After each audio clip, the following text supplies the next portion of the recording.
Maine Lobster Feast. 20 lobster dishes, half of them under $8. At Red Lobster, there's never been a better time to have a good time with a lobster. Good news for scofflaws, the story at 10. On coming in after. Come back. Chicago Cubs, Bobby Dernier leading it off in center field. Ryne Sandberg's at second base. Keith Moreland is playing first base. Ron Cey at third. Jody Davis, the catcher. Jay Johnstone in left field. Henry Cotto in right field. Larry Boa, the shortstop. And Chuck Rainey, who has won 5, lost 7, with an earned run average of 4.14, will be the pitcher. For the Dodgers, Sachs at second. Landreau in center. Stubbs will be in right field. Guerrero at third. Marshall is in left. Socha, the catcher. Bronk at first. Russell, the shortstop. And Welsh, who has won 6, lost 8, earned run average 3.59. Steve Ripley, the plate umpire. Wire at first, Renard at second, Montague at third. And we're ready for the first pitch of the ball game as Bob Welch has his sign, starts his windup, and the pitch.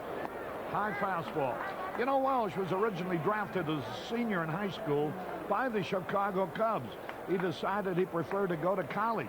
As a junior in college, he was drafted again, this time by the Dodgers, with whom he signed. The pitch swung. Line drive for Dernier. A base hit in the center field. Welsh need not worry about a no-hitter. Bobby Dernier took care of that in a hurry. Hey, Arnie, listen to this. Number 23. Ransom J. Jackson, general agent, Georgia International Life, Athens, Georgia. Handsome Ransom, the former great third baseman of the Cubs, here for the old-timers game Sunday.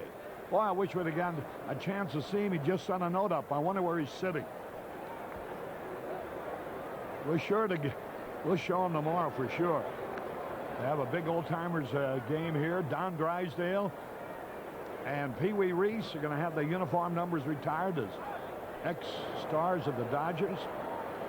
And Lou Boudreau and Handsome Ransom and a million other great names will be performing here.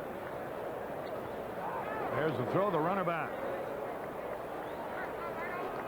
A tip-off on Bob Welch's year is looking at his hits per innings pitched. Last year, he was 30-some hits below innings pitched. This year, he's 12 hits over. Here's a curveball outside.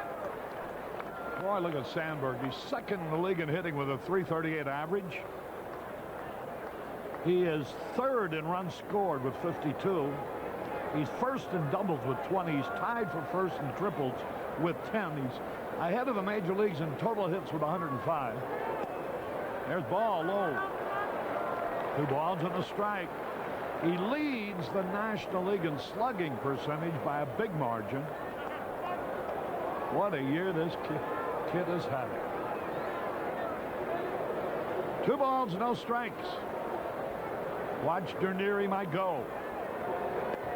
Ball 3, low and outside. And Bob Welch away to a little rocky start. Cubs are well aware of the fact that a victory will put them back into a first-place tie with the Phillies, who were shut out by Houston 7-0 tonight. Mike Socha going out to talk with Bob Welch, who has had his problems this year. He started out the season struggling, giving up 109 hits in 97 2/3 innings. That's about 10.5 hits a game. There's the stretch, 3-0. There goes the runner. Strike call to throw, much too late. His 30th stolen base of the year. Bobby Dernier stole it on a 3-0 pitch, which is rather surprising. Welsh forgot about Dernier a little bit. This was a good pitch to throw, but you see Socha kind of stumbling out of the box. Dernier gets a good jump. Now watch Socha. His foot goes out from under him. He can't get enough on the throw, and Dernier is in easily. So the Cubs with a man in scoring position, nobody out. Bobby Dernier opened with a single and stole second. 3-1 the count now on Ryne Sandberg. That makes the count full. He threw him a breaking ball. 3 balls, 2 strikes. There are Cub fans from everywhere here tonight.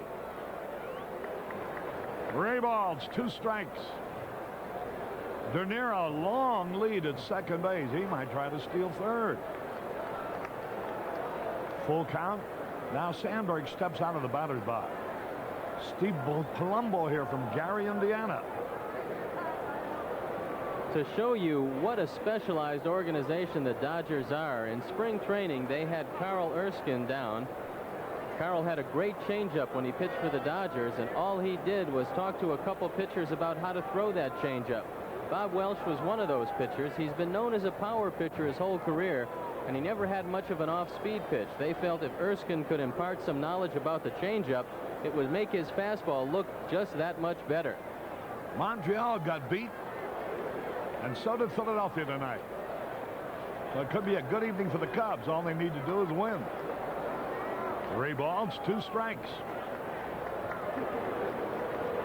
Ryne Sandberg with Dernier a long lead at second base. The size of his lead intrigues me. Ball 4, he walked him. Here's Moreland now with runners at first and second and nobody out. You'll find when a pitcher is taking a lot of time, especially in the first inning, he's not quite sure about his stuff. He's had 3 or 4 conferences with Mike Scioscia. He just doesn't look very aggressive out there on the mound.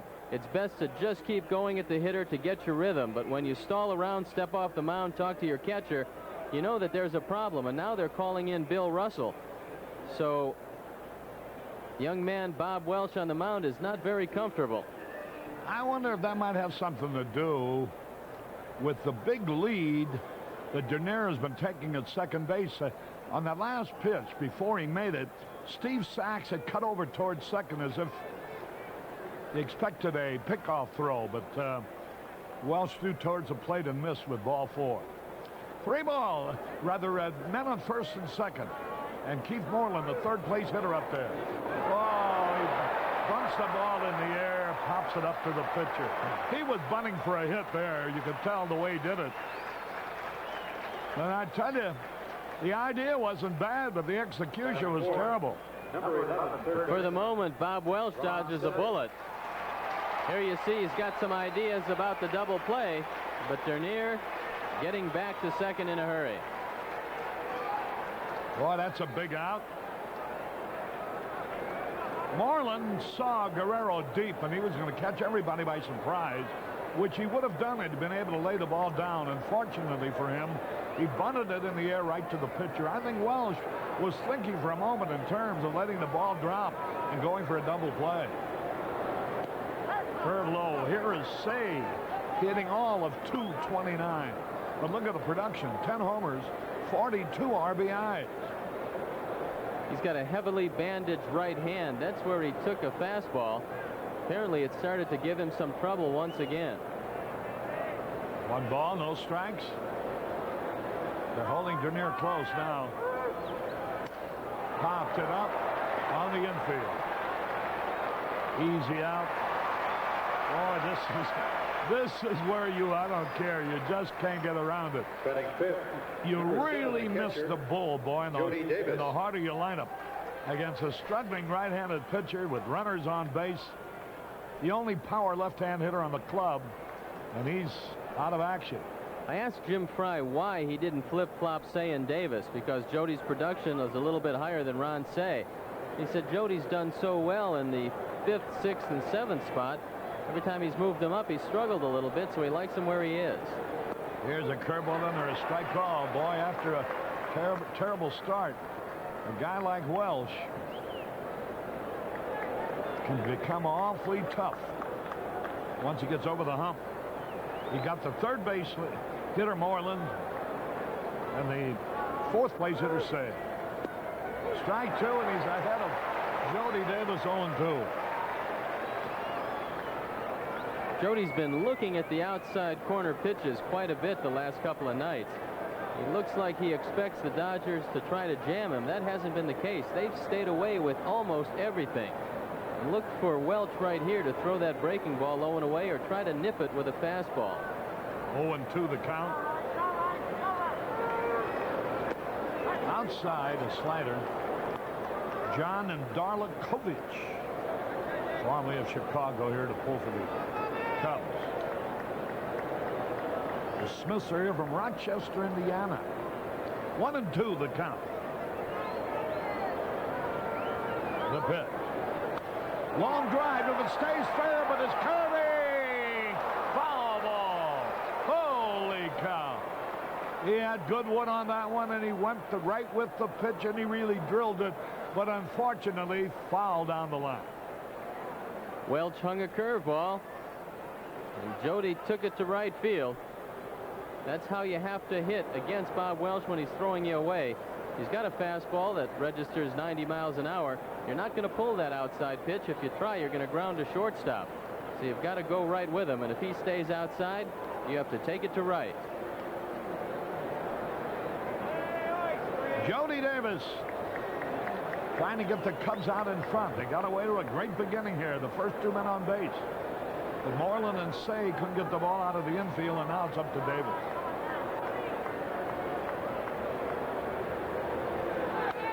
Lined again, foul, and Jody's going right with him. He's not trying to pull that outside pitch, which is a good omen for him. It augurs well for his future in this game so far as hitting Welch. He's just taking a fastball out away from him. I believe that Welch is going to throw that curveball right here. Hopefully Jody will be looking for it. He'll try to throw it just below the knees on the outside portion. 1-2 the count. Runners at first and second. Here's the pitch. He jammed him with a fastball, and it's a little pop fly that should be caught. And it is by Bill Russell. Jody Davis was jammed with a fastball and popped to Russell, who made the catch over his shoulder, trotting out towards center field. No runs, one hit, no errors, two left. We go to the bottom of the first, no score. Down to True Value Hardware stores during anniversary paint days and get great values on quality True Test paints like durable Weatherall flat acrylic house paint for just $10.98 a gallon, and True Test Supreme Weatherall satin finish for only $11.98 a gallon, or choose Weatherall gloss finish for just $12.98 a gallon from participating True Value Hardware stores and home center. It's that season again. You get that fever again. The Cubs, the Sox, the Cubs, baseball, McDonald's and you. With any purchase at Chicagoland or Northwest Indiana McDonald's, you can get an official Cubs or Sox baseball cap for only $1.99. Wear 'em high, wear 'em low. Let your pride really show. Get behind the team and come on in. Baseball, McDonald's and you. See landmarks of the world made from more than 500,000 Lego building bricks at Hawthorne Center today through July 22nd, Route 60 and 21, Vernon Hills.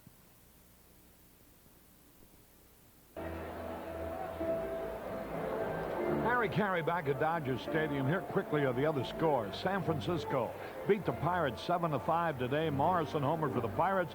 Gladden, a red-hot hitting rookie outfielder, homered for the Giants. Cincinnati beat Montreal 4-1, a four-hitter by Mario Soto. He now is 1-9 for the year, 9-1. He also hit a home run in that ball game, and that was the game-winning run. Houston shut out the Phillies 7-0. Lacoste, the winner, heads to the loser. At first base. St. Louis and San Diego, they're just getting started. Atlanta and New York rained out to play a doubleheader tomorrow. In the American League, Baltimore is leading the White Sox 3-2 in the fifth. Toronto knocked off Oakland 6-1. Kansas City whipped the Yankees 6-2. Seattle with Jim Beattie doing the pitching edged the Red Sox 2-1. Texas also beat Cleveland by that score 2-1. Minnesota is trailing going to the ninth inning at Detroit 4-3, and California out in front of Milwaukee 2-0 at the end of 5. Here now is Steve Sachs ready to warm up, and here's the pitch, and it's a fastball a bit outside. Sachs has started the ball game with a triple last night, had another triple driving in a couple of runs a little later, both off of Rick Sutcliffe. Ball is high. Chuck Rainey, who's won 5, lost 7 with an earned run average of 4.14. Right down the middle of fastball. Billy Connors had a talk with Chuck Rainey, and he said, don't nip so much. Go right at the hitter with your sinker. Try to limit your amount of pitches. There's strike 2 over the outside corner. A good sinking fastball. Well, the gang in Jacksonville, Florida, watching on WGN at Nelson's. Hope they're enjoying the game. Bouncing ball, deep short. Larry Bowles got a long throw. Got him on a close play. Moreland made a fine backhand pickup of a throw that was quickly losing its strength. Not much on the throw, and Keith Moreland does a good job at first base. Larry goes into the hole, gets in front of the ball. Now watch it. He plants the back foot, gets as much as he can on it, and Keith Moreland with a good stretch digs it out of the dirt and makes a fine play. One man out. Here's Kenny Landreau, the center fielder, hitting .271. Hitting .300 for the year against the Cubs pitching staff. First pitch low and outside. Landreau told me before the game he hates to hit number 2. He says there's just not enough men on bases for him. There's a fastball. Is there any ball player who's happy about anything? It's amazing, isn't it? I've talked to Landreau 2 days in a row. These haven't been the 2 best days of his career. I don't understand it. There's a pitch swung on, a long drive, and the center field will be an easy out. Dernier is there, and he makes the catch. Jim Fry issued a statement before the game talking about Sanderson and Ruthven. They both threw well enough, but not 100% in terms of velocity. For throwing the first time back in an actual game, they threw well. And everyone was very encouraged because they threw all of their pitches. Today, they both had natural stiffness, but they did not have any unusual problems related to their injuries. They'll have to wait a couple of days to see how each of them reacts to the outing, and they're going to make an evaluation in 48 hours. So it looks like they came out of the game in pretty good shape. Now the windup, the delivery, here it is, and it's a little bit low. Well, when they can't come on the list until the Cubs get rid of a few players to make room for them. You're not allowed more than 25 players. Here's the pitch, fouled off. The Phillies announced a trade for Shane Rawley, the veteran left-hander. They got him from the Yankees in exchange for Marty Bystrom and Keith Hughes, a young outfielder. There's a high pop fly in foul territory and out of play. Franklin Stubbs, rookie outfielder, first baseman. Actually, his natural position is first base.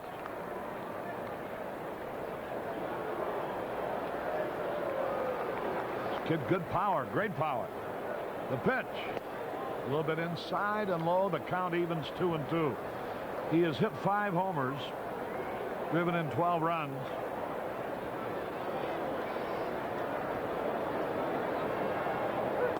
Strike 3 call. Stubbs is called out on strikes, and Chuck Rainey breezed through the first inning, 1-2-3. At the end of 1, no score.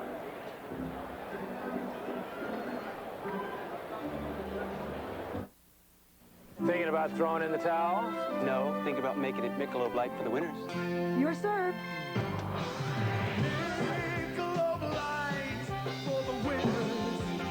Would good friends really play this hard for a beer? Well, it is Michelob Light, the rich, smooth taste you can compare to any beer you like. Michelob Light for the winners. Boy, I need help with my serve. Tom will help you. First, you remove the cap. Michelob Light. Zenith's clearance sale is going on now with savings up to $200. Hundreds of sets are rolling into your Zenith dealers. You'll get big savings on this 13-inch Slimline, clearance priced at $228. Save on this 19-inch Zenith with keyboard tuning, now $348. A 25-inch console with computer space command, only $598. Register to win one of 5 great Zenith prizes, including this exciting new Chrysler Laser Turbo. Visit your Zenith dealer for clearance sale savings now. Some days your job takes only 24 seconds, the most important 24 seconds of the race. It's the difference between winning and just being another car on the track. Nobody knows the sensation of winning better than Union 76, because we've fueled more winners than anyone ever. That winning quality rides with you every time you ride out of a Union 76 station. Go with the spirit. Stick with the winner. The spirit of 76. Harry Carey and Steve Stone as we go now into the top of the second inning. Here's Jay Johnstone. Still sporting the bruises from last night when he dove into the right field corner. Boy, he ran a mile for that ball. What a catch that would have been had he been able to hold it. He had it in his glove. But the jar of hitting that ground as hard as he did loosened the ball, and it dropped for a triple. Johnstone fouls off the first pitch.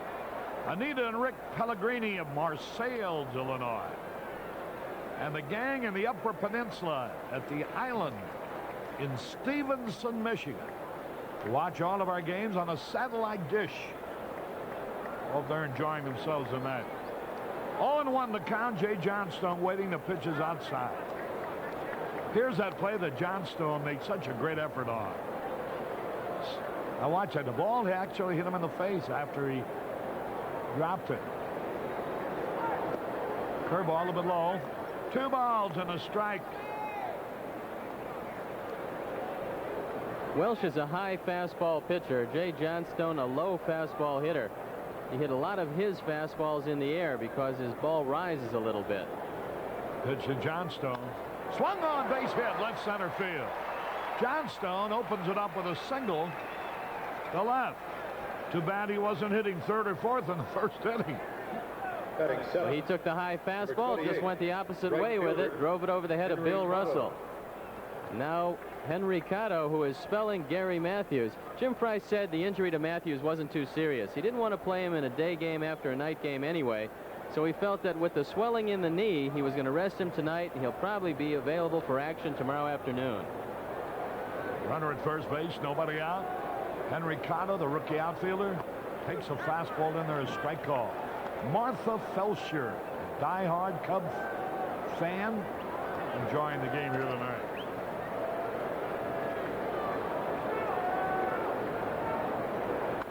Well, we had a good rip at that. Hit it hard, but foul on the first base side. Birthday greetings to Bill Baltzell in Moline.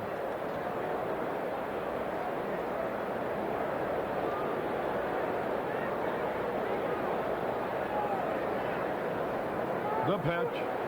Ground ball headed for right field, and it gets through there, a base hit. Come on. Johnstone only goes as far as second base. It looks like he might have suffering, yeah. It looks like he might have a leg problem, Harry, because he went down to second base very slowly. This is a ball he could easily made it to third. Watch it. Henry inside outs it. It gets by. And there's Jay just ambling into second base. Now there you see him. He's got his head down. He looks like he might have a leg problem. Kind of surprised there's been no word from the dugout about his condition out there. Here now is Larry Boa. Boy, the Cubs are really crippled up. Now the delivery, the pitch. There's a little pop foul on a play. Larry Boa. He's about due to rip one somewhere. He hasn't had a solid hit in a week. I would rather see him bunt one to the right side. Both Brock and Sachs are playing him back. He'd move the runners up. He's got a chance of beating a drag bunt out. Now the pitch. Johnstone the lead. Outside. Jan and Dean Schiffer flying in from Tucson tonight just to see this game, to root for their favorite team, the Cubs.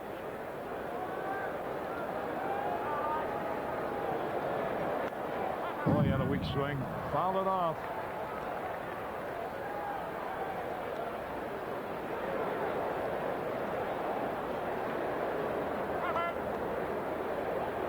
The gang at Hollywood Racetrack, where Arnie spends the afternoons,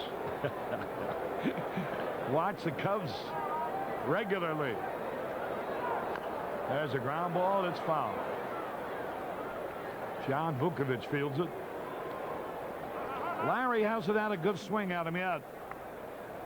Captain Charlie Ward of the United States Marine Corps and his wife, formerly of Murfreesboro, living out here now watching the game.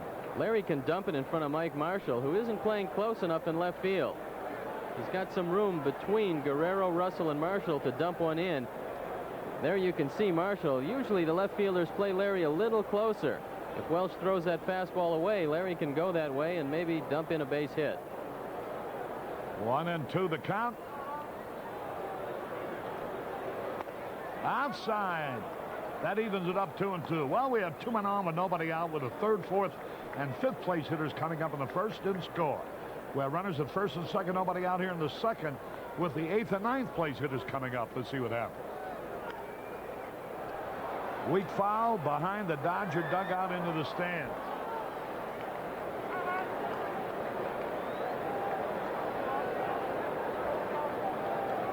Two balls, 2 strikes.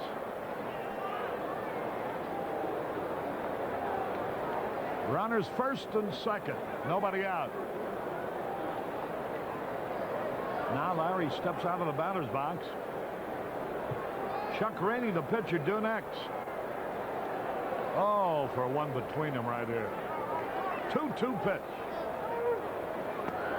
Ball 3. Now let's see. Will they start the runners? Boa doesn't strike out that much. 3 balls, 2 strikes. I don't think they'll start him because Jay doesn't look like he's running too well at second base. The last thing you want to do is strike him out, throw him out. But we'll have to see what's on the mind of Jim Frey. Runners 1st and 2nd, 3 balls, 2 strikes. The delivery. The runners hold. Ball 4. The bases are loaded.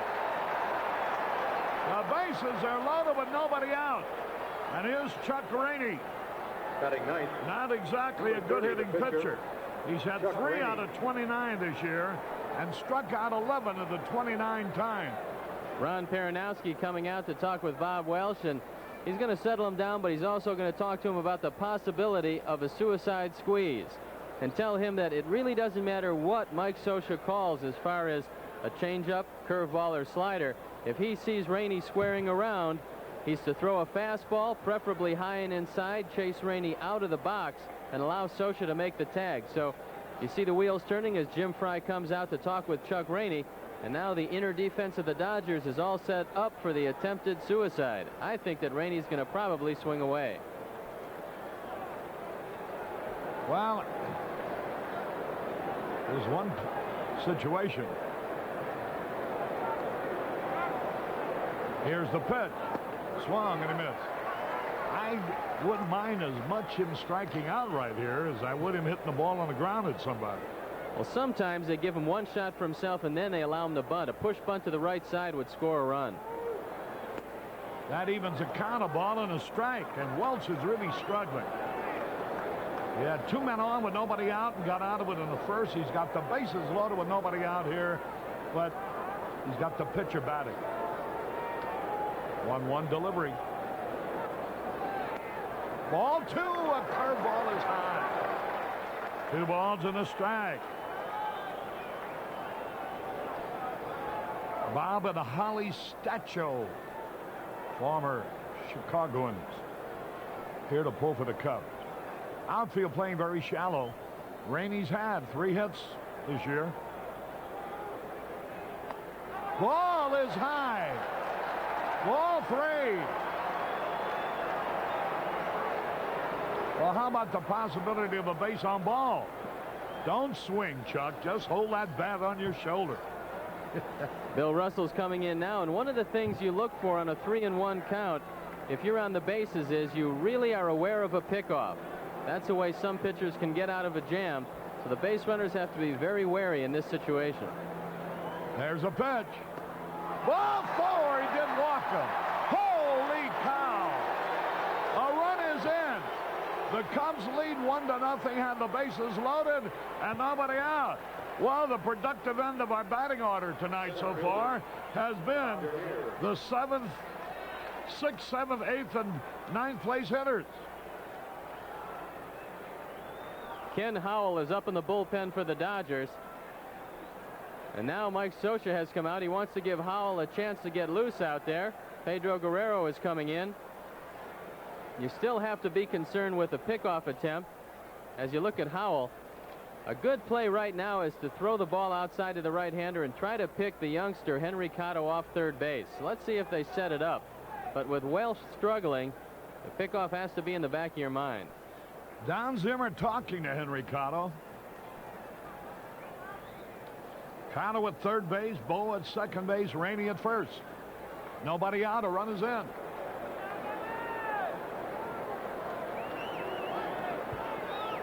Infield back. Low one outside, ball one, a curveball. Can't get his breaking ball over. Bob Lyons and Jim Schwartz from Berwyn, Illinois.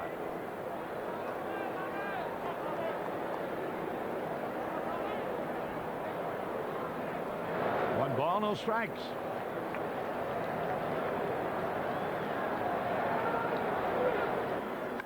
Base hit in the right. One run is in. Here's another man. They're going to hold him up. The bases are still loaded. Nobody out, and 2 runs are in as Dernier drives in his 17th run of the year. With Welsh struggling with his control, Dernier picks out a low fastball, but Franklin Stubbs is playing very close in right field. No chance for Larry Bowa to score. Stubbs comes up with the ball and does what he should do. He hits the cutoff man perfectly, and the bases remain loaded. There you look at the dugout. Tom Lasorda in the background, Ron Peronowski, Monty Baskell are not too happy right now as Welsh can't seem to find the range. Well, Mike Scioscia goes out again. That's about the 5th trip he's made already. They've got to be on the best of speaking terms, quite obviously. They're probably thinking about a CB radio, Harry. It'd make things a lot easier. He could just stand behind home plate and tell him what he wants to. There's Ken Howell still loosening up. He should be about ready. If Welsh does not retire Sandberg, it could be an early shower for the tall right-hander. Sandberg walked his first time at bat. He's up there with the bases loaded. Nobody out. 2 runs are in. Here's a chance to really fatten up.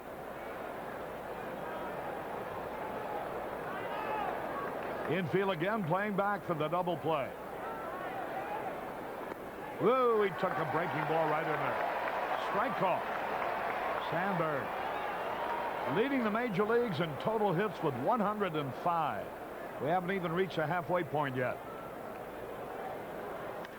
There's a line drive in the right field coming on Stubbs. It's a base hit. Here's a runner going to score. Hey, if he'd have thrown the ball right to the plate, he might have had a chance at a force out, because Bowa was holding up, fearing that the ball might be caught. 3-0, and the base is still loaded with nobody out. RBI 51, and this is going to send Bob Welsh to the showers. It falls in front of Franklin Stubbs, a converted first baseman. Larry Bowa was tagging up. Why, I don't know. He couldn't have scored if Stubbs makes the catch. And as you look at your replay, Bowa comes scoring the 3rd Cub run. Watch. Look at this. If Stubbs would have realized it, he could have had Bowa at home plate. Now watch this. Now there's Stubbs fielding, and now watch. You'll see where Bowa is. Look at that. Look where he is. Well, he's tagging up, Harry, and that's not a good play, because Franklin Stubbs was halfway in right field. He couldn't have scored, but all's well that ends well, and the Cubs still have the bases loaded. 3 runs home, and we're going to take a look at Ken Howell for the first time. Steve Orton wanting to be remembered to all his friends back home. Boy, the Cub fans are here from everywhere tonight. I don't know whether it's just the impact of the cable broadcast of the Cubs or what. There they are from Highland, California, here with a group from Norton Air Force Base. And they're watching in Monetrio, California. That's all for Bob Welsh. Welsh has always had trouble with the Cubs. He's lost 6 of his last 7 decisions against Chicago, and he has trouble again here tonight. And Ken Howell coming into the game, making only his 2nd appearance for the Dodgers. He's only pitched 1 inning, given up 2 hits, no runs. Ken was at Albuquerque in AAA. He was 8-2 with a .467 earned run average, but don't let that earned run average fool you, because it's a difficult park in which to pitch. He was in 18 games, 9 of them as a starter. He completed 3, had 2 saves. In 71 1/3 innings, he gave up 79 hits. He struck out 58, so he's got a pretty good fastball. He walked 36. He gave up 10 home runs in 71 1/3 innings. So the ball carries in Albuquerque, and with that good fastball, Howell is around the plate, and he gives up a lot of long balls. He looks a little bit facially like Pedro Guerrero. So the bases are loaded. Sandberg with his 106th hit of the year and his 51st RBI. You know, he is only 4 RBIs away from his teammate, Jody Davis, who leads the league. The Cubs have 3 men in the first 5 and runs batted in. Davis with 55, Durham with 52, Sandberg with 51.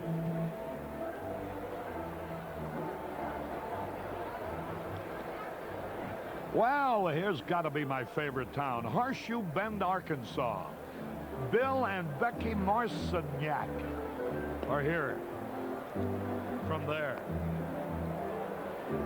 All right, it'll be Moreland, who attempted the bunt to the shock of everybody, including Bob Welch, in the first inning with runners at first and second and nobody out.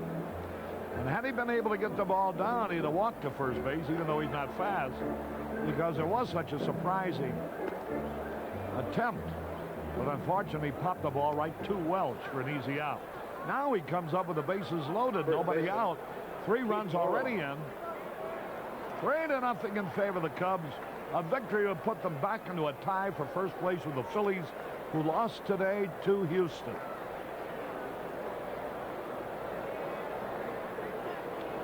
Susan and Wesley Martin from Moorhead, Kentucky are here. Here's Moreland. The pitch. Did he swing or not? Yeah, they appeal and they say he did. Had a really weak swing. At Moorhead, Kentucky, that's where Drew Hall, the Cubs' #1 draft choice this year, in school of Moorhead State University. There. The first time you look at a pitcher, it's a little bit difficult because you're not too familiar with what he throws. Now, the hitters always will go over the scouting reports of all the new pitchers on a club at a given time. So Moreland probably has heard about Ken Howell, but he hasn't seen him. And he surprised him with a pretty good curveball on the first pitch. Moreland's going to be looking for a fastball in a hittable spot, because that curveball looks mighty tough. The pitch on the way. Well, almost threw it away. Great save by Scioscia. Rainey, the pitcher, is at third base. Dernier is at second. And Sandberg at first. The Cubs' famous daily double is 3 out of 3 between them tonight. On base 4 times. And only 2 times at bat. Dernier with 2 hits. Sandberg with a hit and a walk. Each has driven in a run. 1-1 pitch. Fouled it back and out of play. He's in the hole, 1-2. Joe Sikora and Bob Fasek from Chicago made the trip out here to see the Cubs beat the Dodgers. 1-2 the count.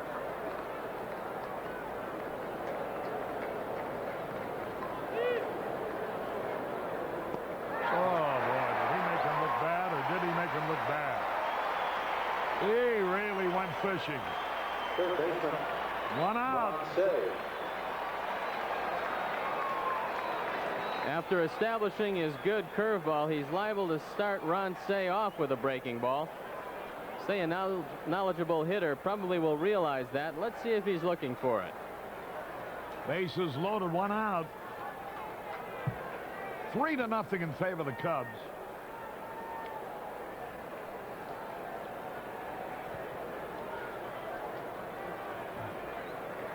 And a good-looking young man, Ken Howell.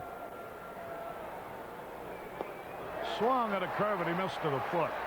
Boy, oh boy, they have really contained our 3rd and 4th place hitters so far. With runners at first and second, nobody out in the first. Moreland popped to the pitcher and Cey popped to the second baseman. Now with the bases nobody out, Moreland struck out. So it's Cey with 1 out. Infield back. Just a long fly and pick up another big run. These are the opportunities where you have a chance to build up a cushion.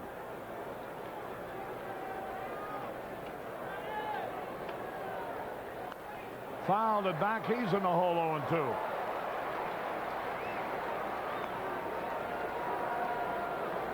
They hear from Naperville, Illinois. And from Carroll Stream. And from Glencoe. This is an opportunity for the Cubs to make it real tough for the Dodgers. They're second from the bottom in batting average in the National League. They don't score a whole lot of runs. The 0-2 pitch. Almost threw it away again.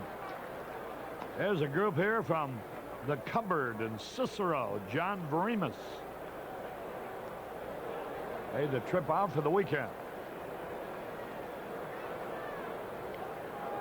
1-2 the count on Ransay. The pitch. Struck him out. Boy, our third and our fourth place hitters have had a total of 5 men on base with nobody out. And they've yet to hit the ball out of the infield in 4 trips to the plate. Moreland 0 for 2, Say 0 for 2. And now it's up to Jody Davis with 2 out. An opportunity for Chuck Rainey to perhaps score on a wild pitch. Howell has made some pretty good pitches with the curveball, but even a youngster makes some mistakes. Maybe he'll throw one in the dirt. Let's see if Scioscia's up to it. Has been so far. Right down the middle, a good fastball. Ken Howell facing the Cubs for the first time. Big, tall, rangy, good-looking young man. Can really pump that ball.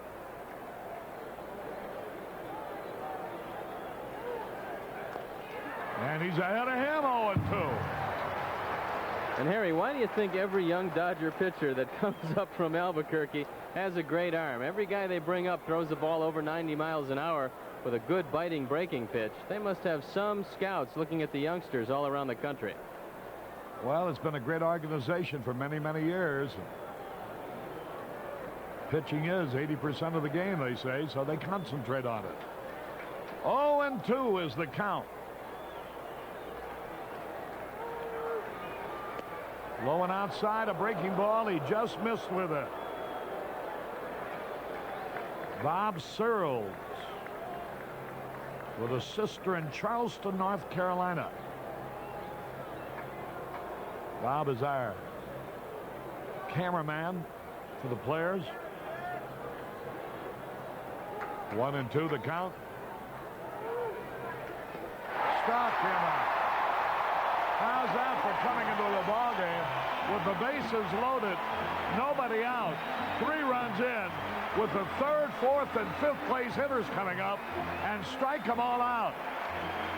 And boy, a feat like that might be strong enough to change the momentum of the ball game. 3 runs, 4 hits, no errors, 3 left. We go into the bottom of the 2nd. Cubs out in front, 3-0.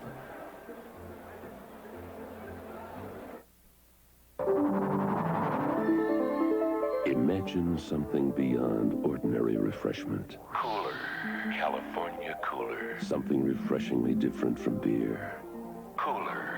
Yet lighter than wine. California Cooler. Fine white wine and natural citrus juices, uniquely blended to quench a thirst and cool the very spirit. California Cooler. Come and be refreshed beyond ordinary refreshment. California Cooler. Yeah. 30. Every 6 months, American Airlines pilots fly thousands of miles. Yeah, let's try it in daylight. Without ever leaving this room. A flight simulator at the American Airlines Flight Academy.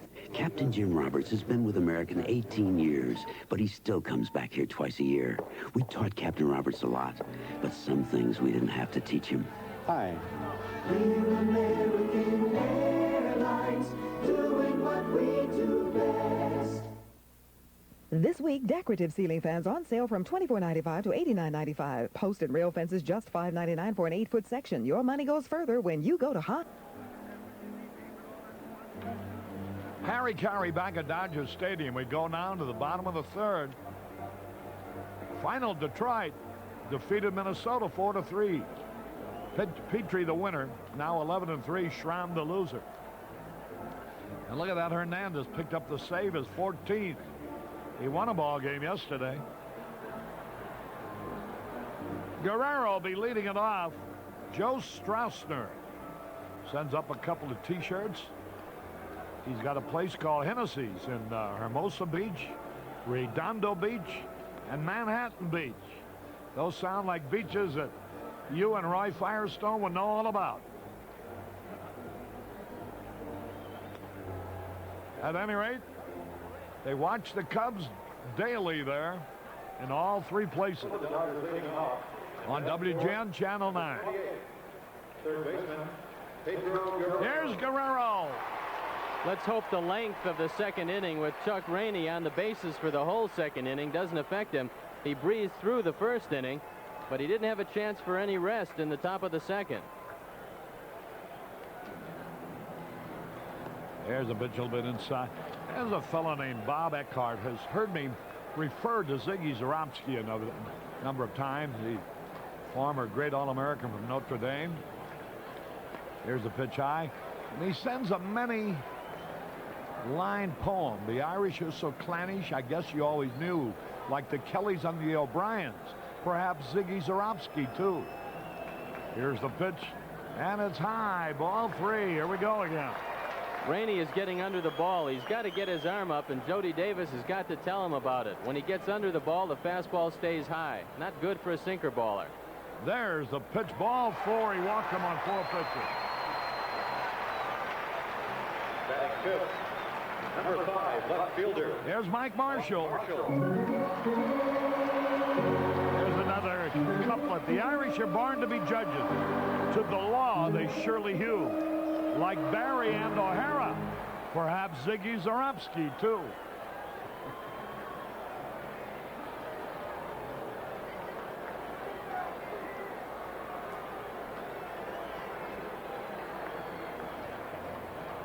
Now the pitch. Marshall takes a breaking ball for a strike call. 1 strike and nothing. Runner at first. Cubs are leading 3-0. They had 3 runs in, bases loaded, nobody out, with Moreland, Say, and Davis coming up. And couldn't get another run. Marshall is in the hole now, 0-2.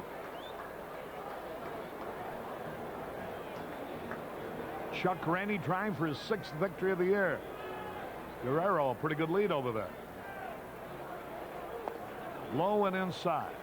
The Irish are all God-fearing as they regularly visit the pew, like Donnelly and McSweeney. Perhaps Ziggy Zarobski, too. 1-2. The pitch. He didn't mean to swing. He taps it foul off to the right.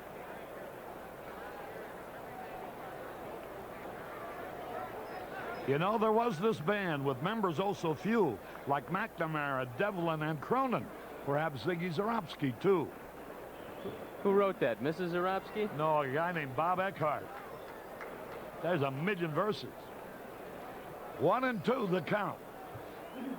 Pitch swung on and fouled off his foot. We got plenty of time, Harry. How about another couple? All right, they're active in all the sports, the old as well as the new, like Cochran and Doherty, and Ziggy Zarobski, too.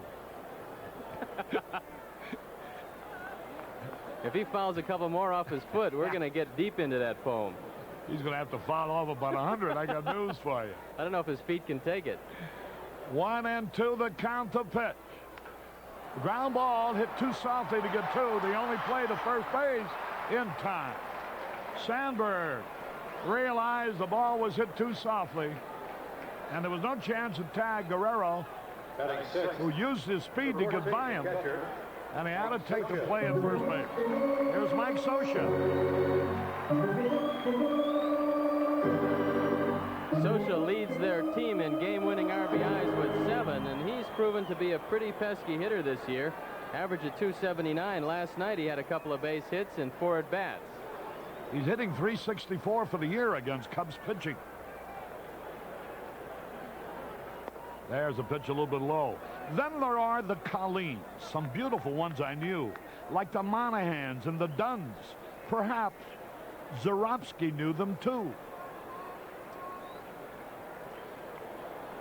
1 ball, no strikes. The delivery.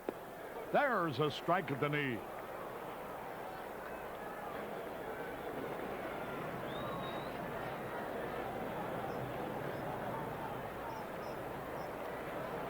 One ball, 1 strike.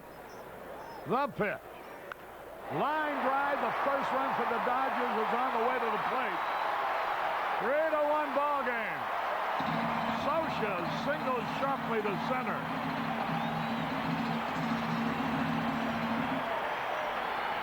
RBI number 16 for Mike Scioscia. When you get a sinker up, you don't do real well with it. Mike Scioscia lets Chuck Rainey know that. And Pedro Guerrero scores the first Dodger run. Those 3 strikeouts by Ken Howell in the Cub half of the second are looming larger. Sure, it's a ball game now. It could have been out of sight in favor of the Cubs. Here's Brock. The pitch. Strike call at the knees over the outside corner.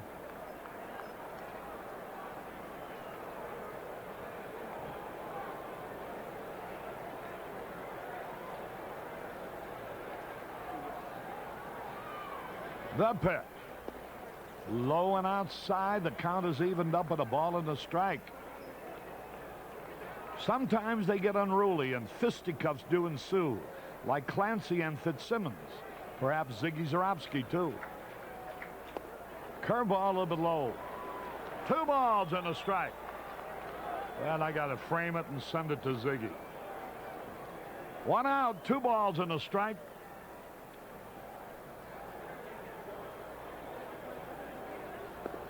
Ball 3. 3 balls and a strike.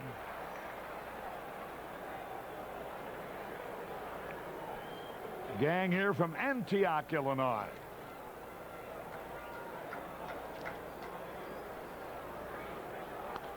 A high pop fly. He swung at 3-1 and he helped us out.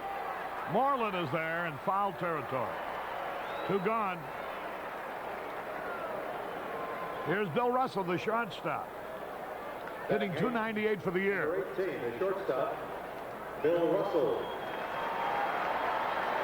Russell smashed his finger a few years back getting hit by a pitch when it was repaired surgically. As you can see, his right index finger, they actually repaired it curved so that he could throw the ball and remain at shortstop for a career. There's a curveball a little bit low.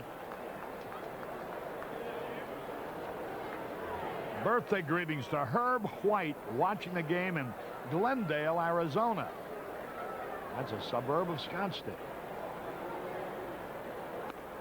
There's a fastball high, ball 2. 2 balls, no strikes, 2 out, a runner at first.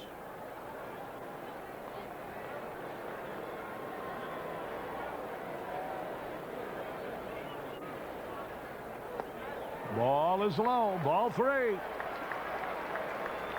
Carl Gibson and Maureen Mangialardi from Chicago here for the series. 3 balls, no strikes. Right down the middle. Be careful now. This guy's got home run power. He doesn't hit a whole lot, but he can hit them. 3 balls and a strike.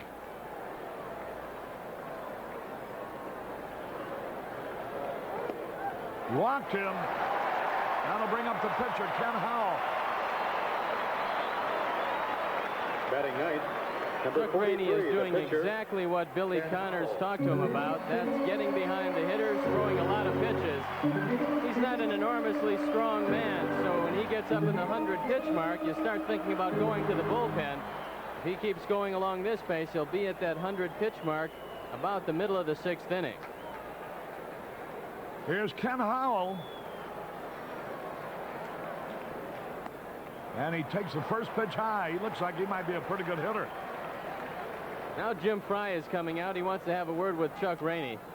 You can't put men on base via the base on balls when you have a lead, but Rainey has walked 2 this inning, has been behind consistently. Fortunately, Greg Brock helped him out by swinging into the 3-1 pitch and popping it up, but Jim Frey wants to stop it right now.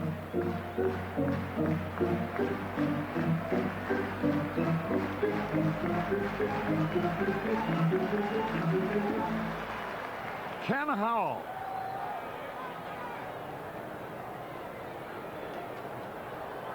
Grady distinguished himself in the top half of the inning, striking out 3 men in a row with the bases loaded. Takes a strike down. The count is evened up. A ball and a strike.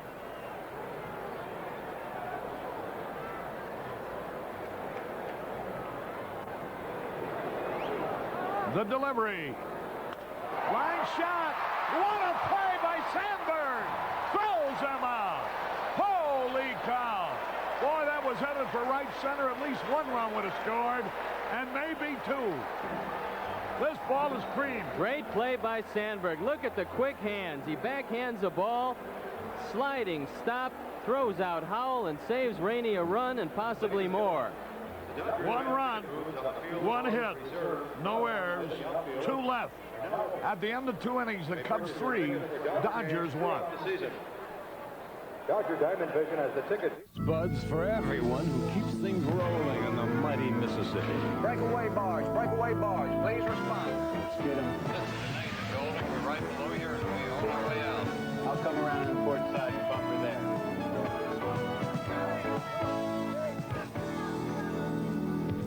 Yeah, just for you. That distinctively clean, crisp taste that says Budweiser.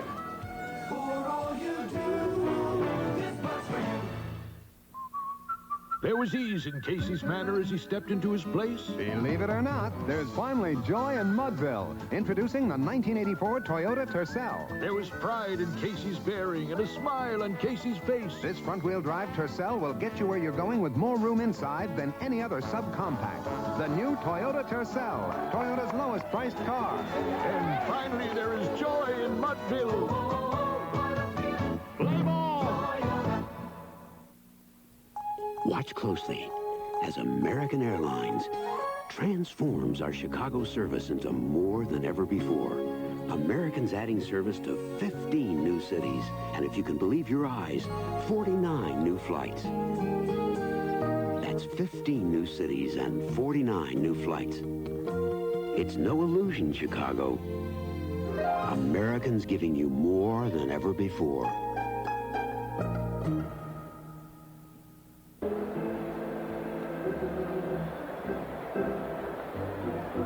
Harry Carey back at Dodger Stadium. We're going to show you that great play by Sandberg again. Arnie has it isolated. Look at that. That was a screaming low-line drive.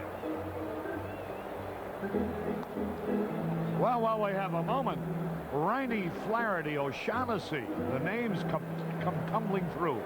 Like Reagan, Flavin, and Hennessy. Probably Zarobsky has heard of them, too. We oftentimes have to wonder, if Ireland is really so great, why are there so many Irish in our favorite 48? Jay Johnstone. All right, now we go into the fourth. Jay Johnstone, who led off that second inning with a base hit. Too bad he wasn't batting third, fourth, or fifth. Strike call. 3-1, Cubs lead. Phillies were shut out 7-0. The Cubs can move into a first-place tie with a victory, crippled as they are. A little bit low. The count evens, a ball and a strike. Ken Howell, a hard-throwing youngster. You've heard of a lot of pitchers coming from Arizona State or Southern Cal. Ken Howell came from that baseball powerhouse, Tuskegee Institute. Well, they've come up with some pretty good athletes, haven't they? Ken Howell probably has the best curveball of anybody there. I know that. I wonder if he's the only major league ball player from Tuskegee. Well, Lionel Richie went there, Harry. I don't think he plays baseball. No. He plays, but not baseball. 3 balls and a strike, Jay Johnstone. Lionel Richie was in Chicago recently. Fine entertainer. 3 balls and a strike. He was swinging, and he fouled it out of play. Howell signed as the number 3 Dodger selection in the June 1982 free agent draft. Went to Vero Beach last year between San Antonio and Albuquerque, and this year was 8-2 at Albuquerque. There you are. If you got it, you don't need 10 years in the minor leagues. There's a line drive hit by Johnstone again. Another base hit. Johnstone singles to left. You know, I think, Steve, that's where baseball people, the old-timers, the traditionalists, got to get to changing their thinking. Kids today aren't frightened by the triple-deck stands like they used to be. They don't need all that schooling, I don't think. And I believe they can learn much quicker watching baseball at the major league level than they do in the minor league places where the manager is a guy that they can get and pay very cheaply. Well, he also had some college ball, Harry, so it's not like he came out of high school. He's 23 years old, and he obviously faced some pretty good competition, but he's got a good arm. Here's Henry Cotto, the pitch. Smash, but it's right to the shortstop. They may turn a double play out at second. Safe at first. Boy, Cotto can flyer that I had two. He hit that ball sharply to Russell. I think Russell was so sure they could get two, he played it very deliberately. Larry Bowa makes a nice stop. The ball comes up on him a little bit, and just that little bit puts Henry Cotto in at first base. Sachs does the nice pivot at second, avoiding the sliding Jay Johnstone.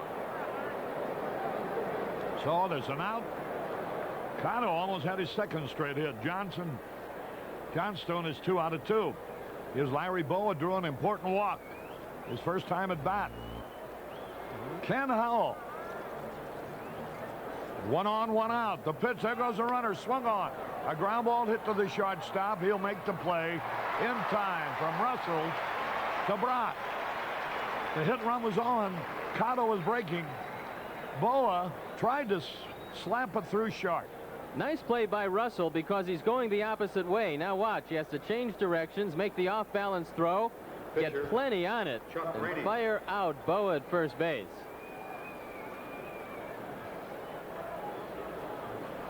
So we have Cotto in scoring position. Rainey's doing something he hasn't done all year, and that is he's swinging from the left side. It's not going to hurt his hitting any. He hasn't hit very well from the right side.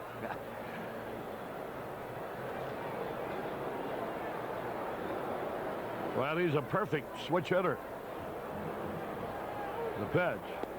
A little bit low. He's hitting 103 right-handed.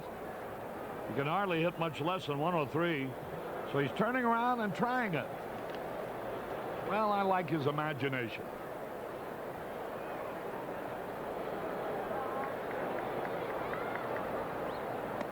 Swung and he missed. I did that, Harry, one time. I'd never hit left-handed, and Cleveland had a 6'7" sidearm right-hander in Reno. I grabbed the helmet, batted left-handed, and doubled down the left field line. Was the only hit I ever got left-handed the first time up. Now to stretch the pitch. I'll tell you, I turned around. I was a switch hitter, too. And let me tell you, the one thing that's difficult when you're not accustomed to hitting left-handed is if the pitch is near you or at you or around your feet, you just have a heck of a lot of trouble getting out of the way. So I hope he doesn't throw anything close. He hit a little tap right back to the pitcher, and Howell takes the play himself. Howell unassisted. No runs, no hits, no errors, 1 left. 1 hit maker. No runs, 1 hit, no errors, 1 left. We go into the bottom of the third, 3-1 Cubs.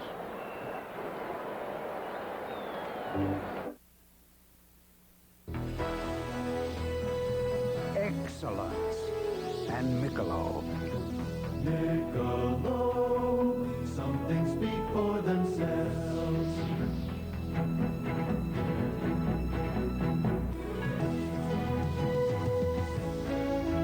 Michelob. One smooth and mellow taste tells you all you need to know. Michelob. Some things speak for themselves. Weeknights at 6:30 on Channel 9 is Carol Burnett and Friends. All you ever do is whine, whine. Well, my broker is E.F. Sutton. Do you? Well, what does E.F. Sutton say? We are ready for the first birthday shooting, madam. I'm ready. Carol Burnett and Friends, weeknights at 6:30 on Channel 9. Illinois' largest RV dealer, Crystal Valley RV, with the Midwest's largest inventory of motorhomes and travel trailers. Crystal Valley RV in Crystal.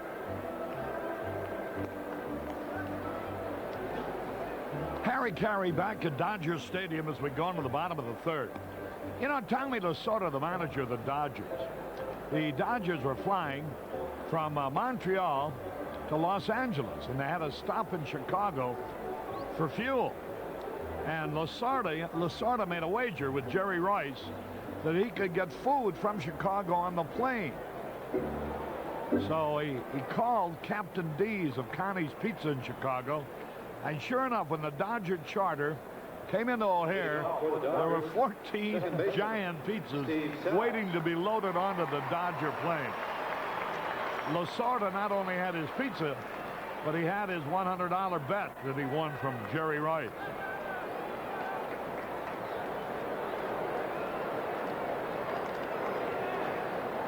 Here we go with the leadoff man, Steve Sachs. Swings and he misses a breaking ball. 3-1, the Cubs are leading.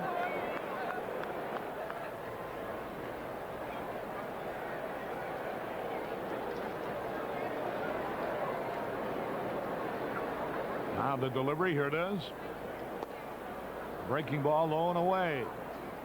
There's a fella. There's a girl, Judy Novreski. Moved out here from Peru, Illinois, and Kokomo, Indiana. Misses the Cubs, so she came to the ballpark to see him tonight. Bouncing ball to Sandberg. He's got it. Easy out. Sachs bounces out to Sandberg. One away. This is a big inning for Chuck Rainey. He struggled in the second. The momentum of the game has turned a little bit. It looked like it was going to be all Cubs early, but the Dodgers shut off the rally in the second, came back, scored a run in their half of the second, and now he has got to put the Dodgers down here and give his offense a shot. Chuck Rainey is going to continue to throw well in this one. This is a pivotal inning for him. You got anything to tighten up those loose teeth? It's a never-ending battle. 1 ball, no strikes. 1 out. The delivery. A little bit low. Ken Landreau. Jack and Joan Shanahan are here from Highland, California. 2 balls, no strikes. Line drive fair. Extra bases for Landreau. He's on his way. I think the fan may have touched that ball. But he is at second base anyway with a line double down the right field line. He really crushed it. Right fielder. He gets a sinker up once again, and Landreau pounds it by Keith Moreland at first base. Lee Wire motioning fair. Jay Johnstone has some trouble in the corner, but Landreau easily makes it into second, thinking about 3. It's Henry Cotto, and Henry gets the ball in, holding Landreau at second base. There now is Franklin Stubbs. He was out on strikes his first time up. A power hitter. Into the dirt. Nice pickup by Jody Davis.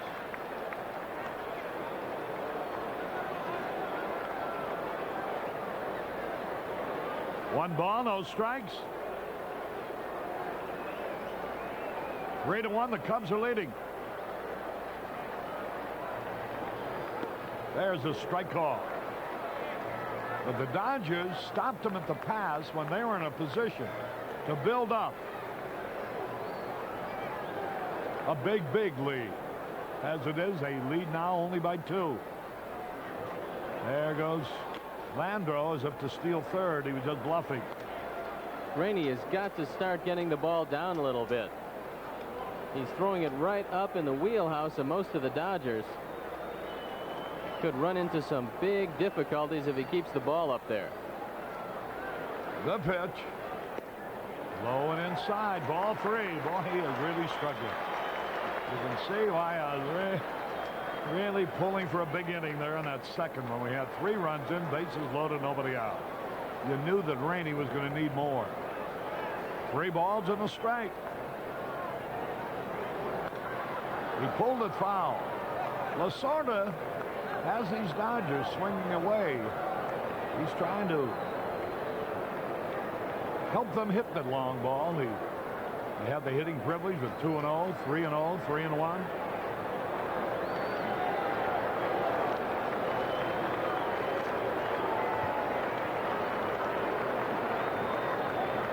Two pitch. Last time he got Stubbs looking on a fastball on the inside corner. That's not recommended. He's going to try to stay away from it.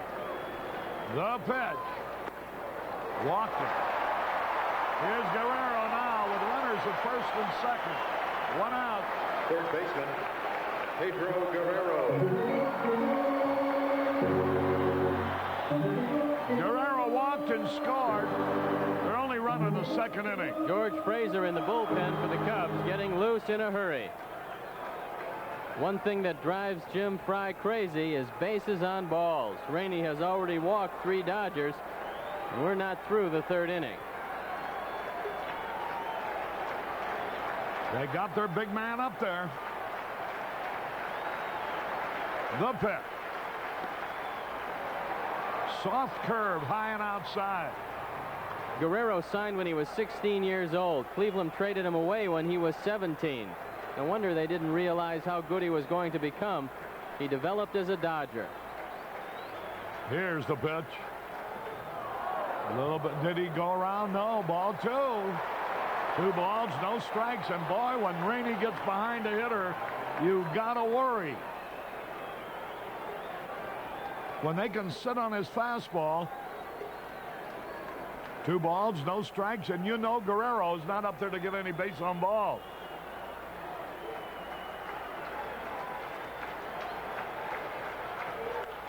The base hit left field, 1 run is in. 3-2 ball game. Here's another man racing for third, and there goes Guerrero. The second, a foolish throw by Johnstone. What in the world he was thinking about? There was no chance to get the runner at third, and he knew Guerrero would advance. You see where the pitch is. It's up, and Guerrero's strong enough to muscle it out to left field. Johnstone with a terrible throw to third base. He allows Pedro Guerrero to move to second, not only in scoring position, but out of a chance for a double play, and Jim Frey is coming out, and if George Fraser is ready, I'm certain this is going to be it for Chuck Rainey, who has really struggled here tonight. His control has been atrocious. And so, Jim Frey, with a beleaguered pitching staff, and without the only power hitter that he has at his disposal playing, in a game, 2-game situations where a Leon Durham could have made such a big difference. And now Rainey is through. At least he got to bat left-handed, which I think is the first time. I know as a Cub it's the first time he's tried it. And so it's 3-2, only 1 out. Runners at second and third, and George Fraser comes in out of the right field bullpen. Fraser will have his hands full. There's only 1 out here in the Dodger third. Runners on second and third. Fraser is 0-0 with a .497 earned run average, appearing in his 8th game. He's pitched 12 2/3 and given up 10 hits. He struck out 13 and walked 5. He throws a hard sinker. He's going to face Mike Marshall. Try to be very careful with him, and Mike Scioscia will be on deck. Scioscia has hit the Cubs harder than anybody, with the exception of Guerrero. Now George Fraser, acquired from the Cleveland Indians along with Rick Sutcliffe and Ron Hasse in the deal for Mel Hall and Joe Carter. Number 39. And the 2 young pitchers, Don Schultz and Darrell Banks. Boy, it's funny how about a ball game. You get that feeling, even before anything happens, that it's going to. When the Cubs had a 3 6-0 lead, bases loaded and nobody out, with a rookie pitcher coming in relief. And their better hitters in the lineup, Moreland, Say, and Davis coming up. And not one single man made contact with the ball. All three struck out in succession. You can almost feel the momentum of the game turning a 90-degree angle. George has got to stop the Dodgers right here. He could do the same thing that Ken Howell did if he can turn them off. Maybe swing the momentum back to the Cubs side. George, who has thrown well in 5 out of his 7 outings, struggled in the other 2, has the ability to do it. He's got excellent stuff. Steve, I just can't believe the throw Johnstone made. You know, if it was a rookie, a young outfielder, but Jay's been around, and he knows his game as well as anybody, better than most. What in the world prompted him to throw towards third, knowing the leading run was the man who had hit the ball? Here's Mike Marshall. Look out here. Swings at a breaking ball, and he missed it.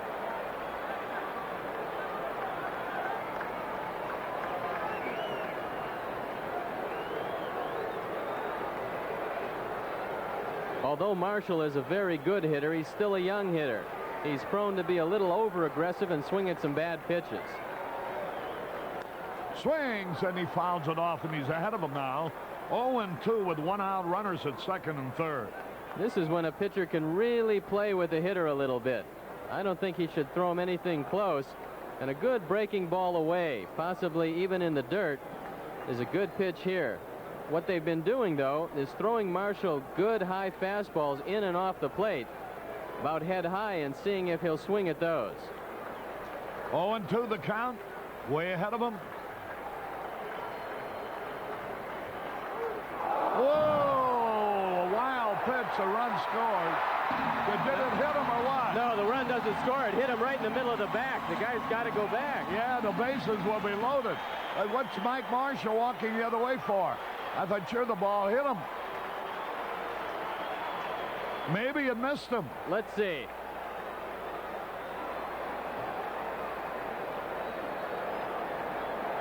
Yeah, it missed him because the run will count. Well, it sure looks like it's hitting him, doesn't it? It sure does.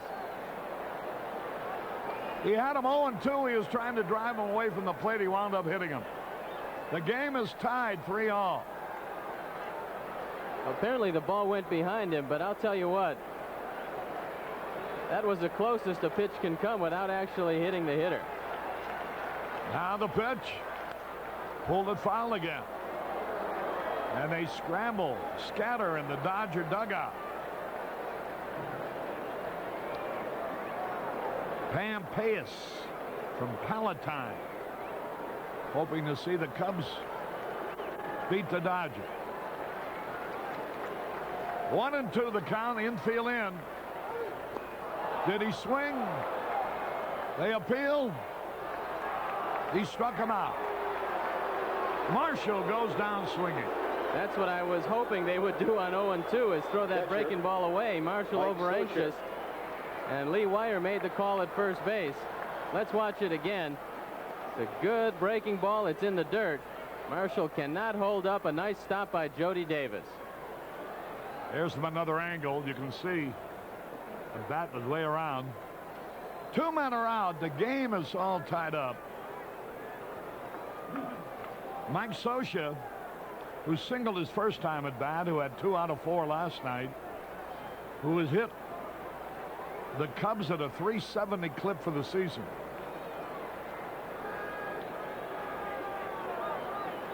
Now the delivery, here it is.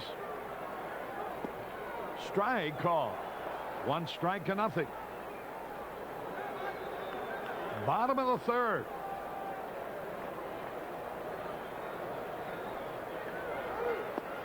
A little wide, and it evens up a ball and a strike. 3-3 tie. Bob Welch is off the hook for the Dodgers.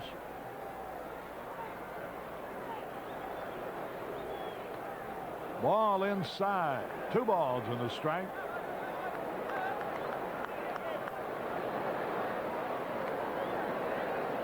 Baltimore and the White Sox are tied up 4-4. Look at Pedro Guerrero at third base. George Fraser taking a look around. 2 balls and a strike. Dangerous left-hand hitter Mike Scioscia.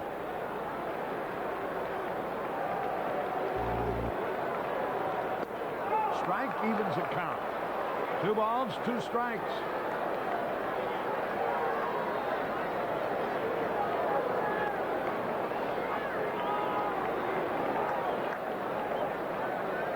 Outfield straight away. 2-2 pitch. He held up in time, ball 3. That was a breaking ball, a little bit off speed.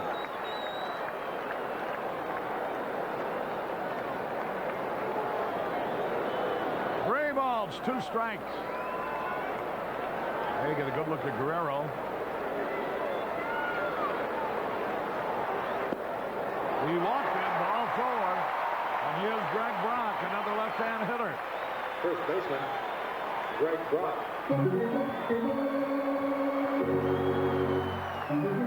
Dodgers throw a pretty well-balanced lineup against you of left-handed and right-handed hitters. Here's Brock with runners at first and third. 2 men out. Game tied 3-3. Bottom of the third. The Dodgers avoided the bullet in the top of the second. Ball high and outside. And now they've caught up with a chance to go ahead.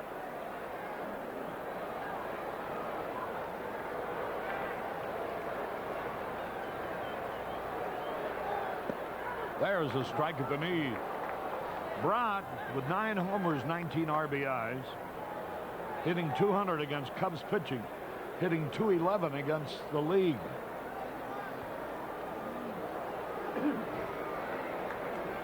One pitch. He started a swing. Did he go around? They're appealing. Yes, he did. The third base umpire, Eddie Montague, gave the... With a left-hand hitter, they asked the third base umpire. With a right-hand hitter, they asked the first base umpire. Steve Ripley is the man working the plate tonight. The pitch.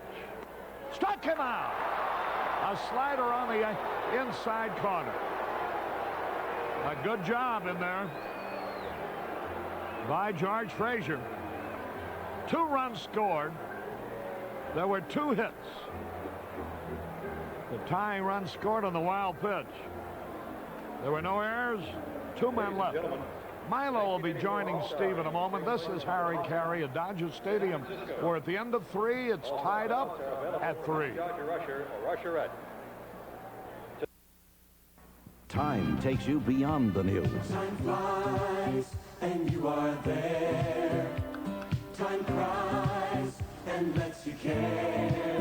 You understand the world we share. This week in Time, Irma Bonbeck tells how she laughed her way through motherhood and mayhem. Latin America confronts a colossal debt and excitement at the Olympic trials. Read time and understand. You're a smart shopper and I am too. I'm Cindy Saver with some tips for you. On a Certa Saver sign is where I'll be. Certa Saver satisfied, shop and see. Eckrich smoked sausage. What a great barbecue idea. Eckrich brings the delicious taste of lean smoked sausage to your family. And this week, the 1-pound package of Eckrich smoked sausage is just $1.69 at participating Certa Saver stores. Quality and price and people who are nice. The Certa Saver satisfied way.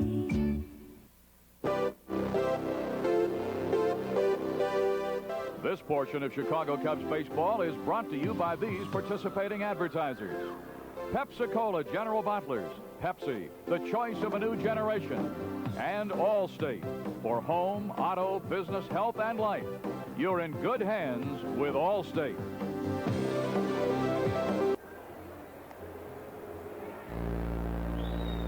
We're going to the fourth inning. Milo Hamilton joining Steve Stone now. And boy, oh boy, that left on base the first couple of innings really haunting you now. Had a chance to bust it open, but boy, this Howell really came in and did a job on the hitters that you expected to go ahead and get you some more runs. Well, 3, 4, and 5 strike out. Don't make contact. It doesn't bode well for the future, and Chuck Rainey didn't have it tonight, Milo. Once again, he struggled with his control. He cannot pitch from behind. He doesn't have that kind of fastball, and it cost him. But what we have is a brand new game. It's going to be a 6-inning affair now, and hopefully we can get to the youngster. All right, we're set to go, and in this fourth inning, Howell, who has now worked 2 innings, will be looking at the top of the order. Bob Dernier, Ryne Sandberg, and Moreland. Sandberg and Dernier have done their part. They've been on base 4 times. Dernier with 2 hits and a run batted in. Sandberg with a walk, a single, and a run batted in. So, see if they can start it off against Howell.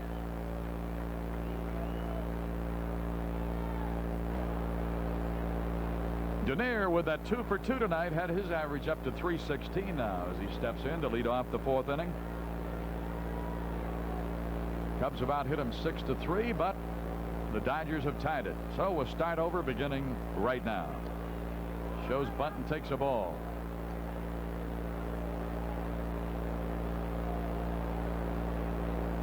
When Sanderson and Ruthven both come back, you wonder about whether Rainey can stay in the rotation. There's a drive down the left side. It's a long drive, and it is a line drive. Home run.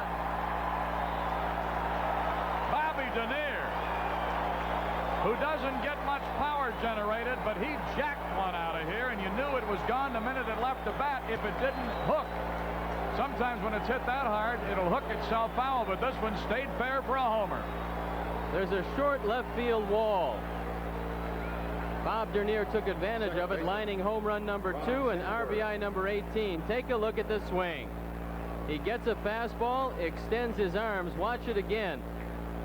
High fastball inner half. See you later. His second RBI of the night, his 18th this year. All right, here is Sandberg, and a strike to make it 0-1. So the Cubs have regained the lead in a 4-3 game. And of course, as always, with a home run for a Cub, True Value donates $100 to Cubs Care. $500 for a grand slam. Out in front of Rhino, 0-2. Sandberg walked in the first. Second inning, got an RBI single. He's had 6 hits in this series, and he's hitting .340. Number 2 in the league behind Gwynn of San Diego. There's a bullet up the middle, and another hit for Sandberg. Well, I'm telling you, when we get our ballots in the next day or 2 for that player of the month, he's got to be considered. Howell gave up 10 home runs in 71 innings in Albuquerque. We talked about that before, and one of the reasons is he gets a little careless with his fastball. He got that fastball on the inner half to Dernier, who rocketed it out of the ballpark. That's the first major league home run that Howell has given up. But there'll be many more in the future unless he starts throwing away from the right-handers. When you throw that many breaking balls, you've got to be extra careful with the fastball that you don't make mistakes with it. Here is Moreland. Tried to bunt in the first inning, popped to the mound. Second inning, struck out swinging. 1 ball, no strikes. Wrap it up here tomorrow. Believe it, our last game in L.A. for another season. It'll be Eckersley tomorrow against Valenzuela. And a little later starting time, Arnie. 4 o'clock Chicago time. Go to first, not close, and we'll show some highlights during that game because tomorrow the old timers want to see a first. Lou Boudreau is going to coach second in that game. That may be as far as some of them can get. Koufax and Drysdale are going to pitch against one another, I understand. They're going to retire the numbers of Pee Wee Reese and Don Drysdale. So it'll be a lot of nostalgia here tomorrow. Maybe we can get them thinking that way and get out of here with some good results. Leading right here 4-3 in this one on Dernier's homer. Another throw over. Sandberg is back. Billy Grabarkowitz was in the booth before. He'll play in the old timers game, a former Dodger, and he was the first man I've ever heard the line used about. When we went into Philadelphia one time, an old teammate of his said, "Did you change your name to Elmo?" And he goes, "What are you talking about?" He says, "Every time I look in the paper, I see E. Grabarkowitz." That was in the early 70s, the first time I'd ever heard it. He was a pretty good little infielder. Had started as a catcher. Good block of that one by Scioscia, and Moreland says, look at that ball. Umpire throws it out. 2 balls, no strikes to Moreland. Moreland is 2 for 11 in this series. Missed a golden opportunity in the second to really break it open, but Cey and Davis also did, as Howell came on and struck them out with the bases loaded. Sandberg with his lead. He's back in time. If you get behind with the breaking ball, you've got to come to the hitter with the fastball. If you're a youngster, you make a lot of mistakes with it. Let's see if he throws the fastball to Moreland in this situation. A strike. Good curveball that time. Mike Scioscia probably is going to call all of his pitches without the right of the youngster to shake him off. He's just getting his feet wet in the major leagues. You look to a veteran catcher to help you out a little bit. Scioscia's been around, and he calls a pretty good ball game. 2 balls, 1 strike. Sandberg first, nobody out. He throws that ball down where the first baseman doesn't have to make much of a tag, but telegraphs it pretty well also. So Sandberg will go right back to a pretty good lead. That's the way the Dodgers are seeing it from their dugout. Here he goes. Safe, and a stolen base for Sandberg. He stole it on the pitcher. What a jump he had. Scioscia is not throwing the ball very well, but this was not a particularly good ball to throw. It was down. Sandberg gets a good jump. 14 thefts for Rhino. Take a look at it. A tough pitch to throw. Scioscia doesn't make much of an effort here, and Sandberg is in easily. He's only been thrown out twice this year. Boy, he crosses over and he's gone. 3 balls and a strike. Breaking ball for 3-2.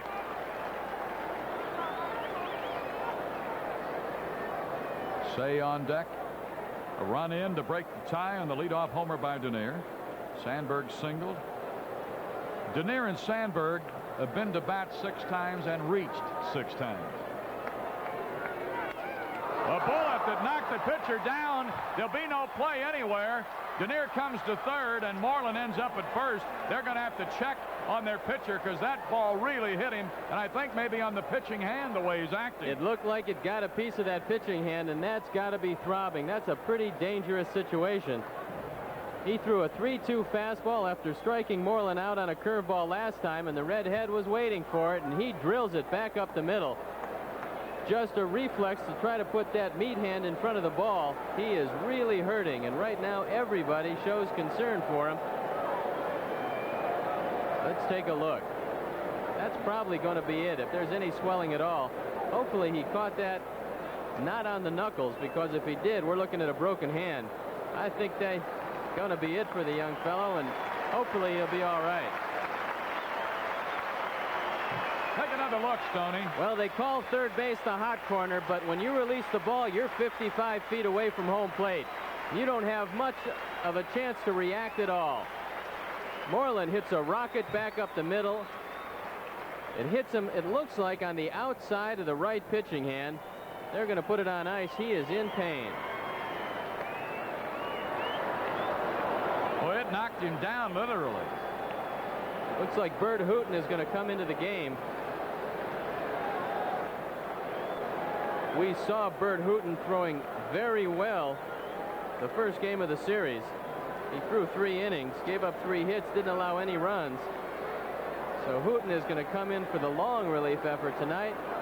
Little dissatisfaction from this young man. He wants to be a starter, preferably here in Dodger Stadium, but if not, then any place that would like to use him in their rotation.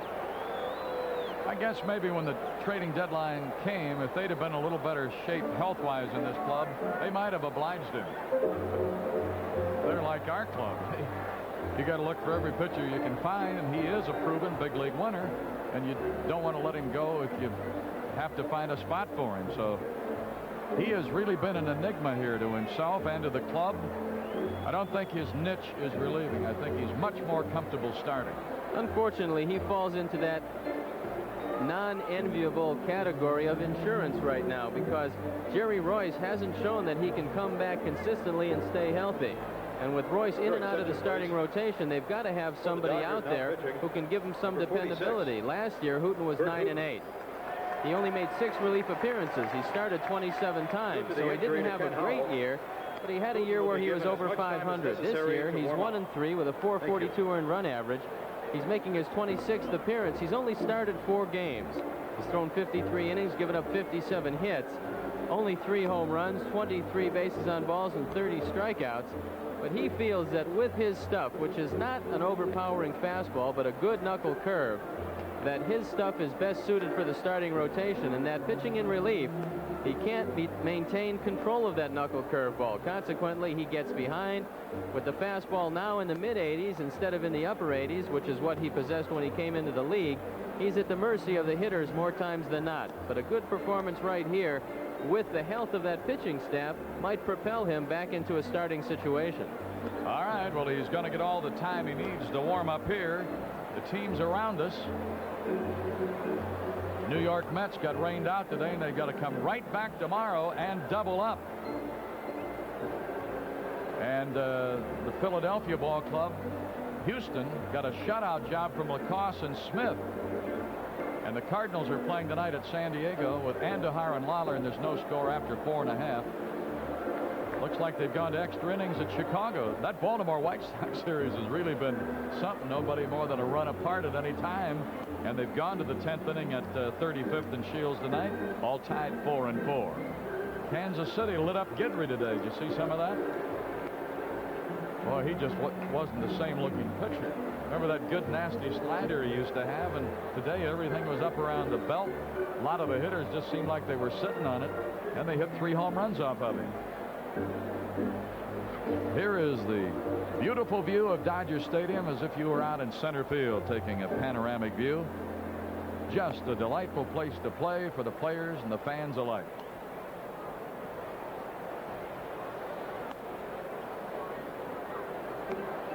Give you an idea of the transfiguration here. You know, when you come here for the first time, you say, where is the ballpark? Because it isn't that high. Well, because of the terrain here, the hills, it's all built in here. It was a ravine, Chavez Ravine. So we're on the 5th floor, and Arnie and the gang in the truck with all the facilities is on the 7th floor. And believe it or not, there's an 8th floor as well. Then you go down in the basement, as it were, clear to the dugout. So I guess there are about 8 levels altogether, and it's really a great place to play, and there aren't very many empty seats very often. George Fraser did to the Dodgers what Ken Howell did to the Cubs. He turned the momentum around. He came in with runners on 2nd and 3rd.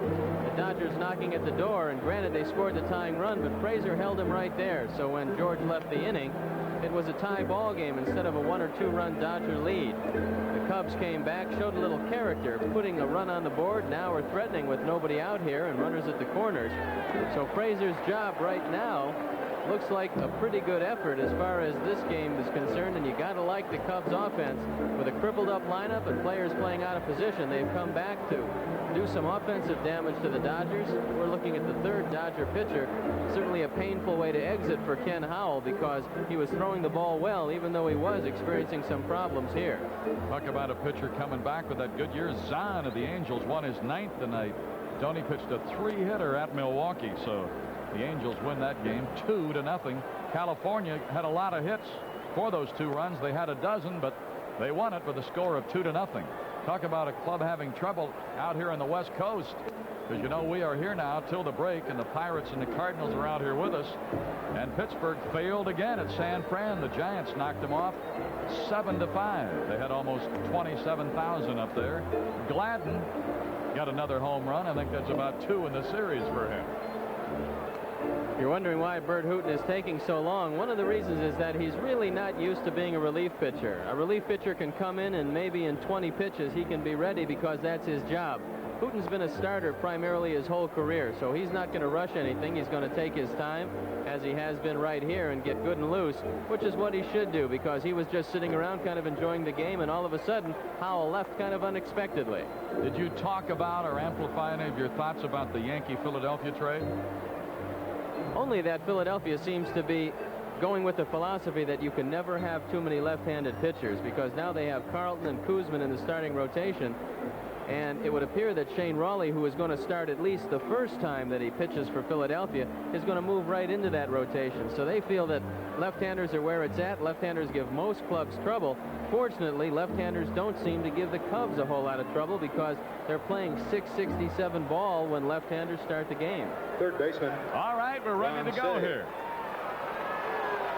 Ron Cey, who has popped up and struck out swinging, will be batting with nobody out and teammates at first and third. Howell had to leave after being hit by the shot off Moreland's bat. And now Cey, who has been held to 1 for 9 in this series, got a chance to get back to a decent lead. It's 4-3 at the moment. Bouncer short, that could be 2. Flip to second, 1. Fire on to first, and it is. Sandberg scores. No RBI. A 6:43 double play. Tailor-made double play. Hooton with the knuckle curveball. Ronnie pounds it to shortstop. Now watch the double play pivot. Jody Davis. Nice play by Sachs. Easy double play. But the 5th run for the Cubs scores in the person of Ryne Sandberg. And the Dodgers make their 82nd double play. They had 3 of them last night. So here is Jody Davis. Nobody on in front of him. 2 away. 2 runs are in. Cubs had the 3-run lead earlier. Now lead by 2. 1 ball, no strikes to Jody. He's popped to short out into shallow center. Russell made a good play running away from the infield. Then in the second inning, he struck out with the bases loaded. Down the middle, 1-1. Jody, with his 0 for 2 tonight, has dropped back of 300 again. He's at 297 for the moment. A ball and a strike. 2-1. Johnstone, who's had 2 hits, on deck off to the right. So Happy Hooton on. Their third pitcher. High foul fly way off to the right side, and it holds at 2-2. Eckersley and Valenzuela tomorrow. Russell's going to open up the Padres series Monday night, and that'll be the only game that you will not be able to see on Channel 9. Then we'll pick it right up Tuesday and go on through till the break. After we leave here tomorrow, 3 in San Diego and 4 at Candlestick. Look at Zim. That's the first error of the series for Don Zimmer, who's been playing a good coaching box. Oh, he's going to have some fun tomorrow. Johnny Padres is here, and Koufax, Drysdale, Pee Wee Reese. I guess here in Yankee Stadium is where they've really made those old-timers games something big, and 3 weeks from today, we have one at Wrigley Field. Just recently in the last few years putting that together for Cub fans, and that'll become an annual treat also. Fouled off. 3-2. Pat Zachary is loosening in the bullpen. Hooton is due up second in the bottom of the 4th inning, and so if they decide to go there, you take a look at Pat, he'll probably come on. Hooton came on and retired the first man he faced. A big play because Cey bounced into a double play. 3-2. And a ball, he walked in. So Jody's on for the first time tonight. First walk by Hooton. And the 4th walk for the Cubs in the game. And it'll bring up Jay Johnstone 2 for 2. Jay had a single in the second and scored the Cubs' first run. In the third, had another base hit. So he is 4 for 10 in the series. And what's that has done with his limited playing time, with so few at bats, it's jacked him up over 300 for the first time. He's at 308. 1 ball, no strikes.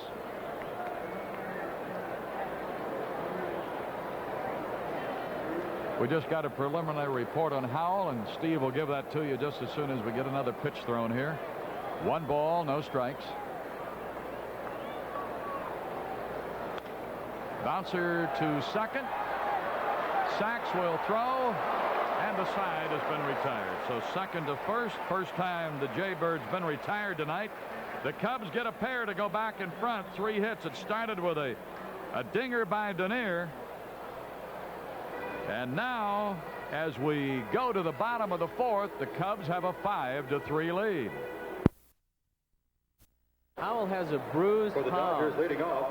on his right hand, obviously. That's what put him out of the game. But fortunately, the ball did hit him in the palm. And although they haven't taken x-rays as of yet, it looks like he's going to be okay. Here's Bill Russell. He walked in the second inning. Frazier working here with a 2-run lead.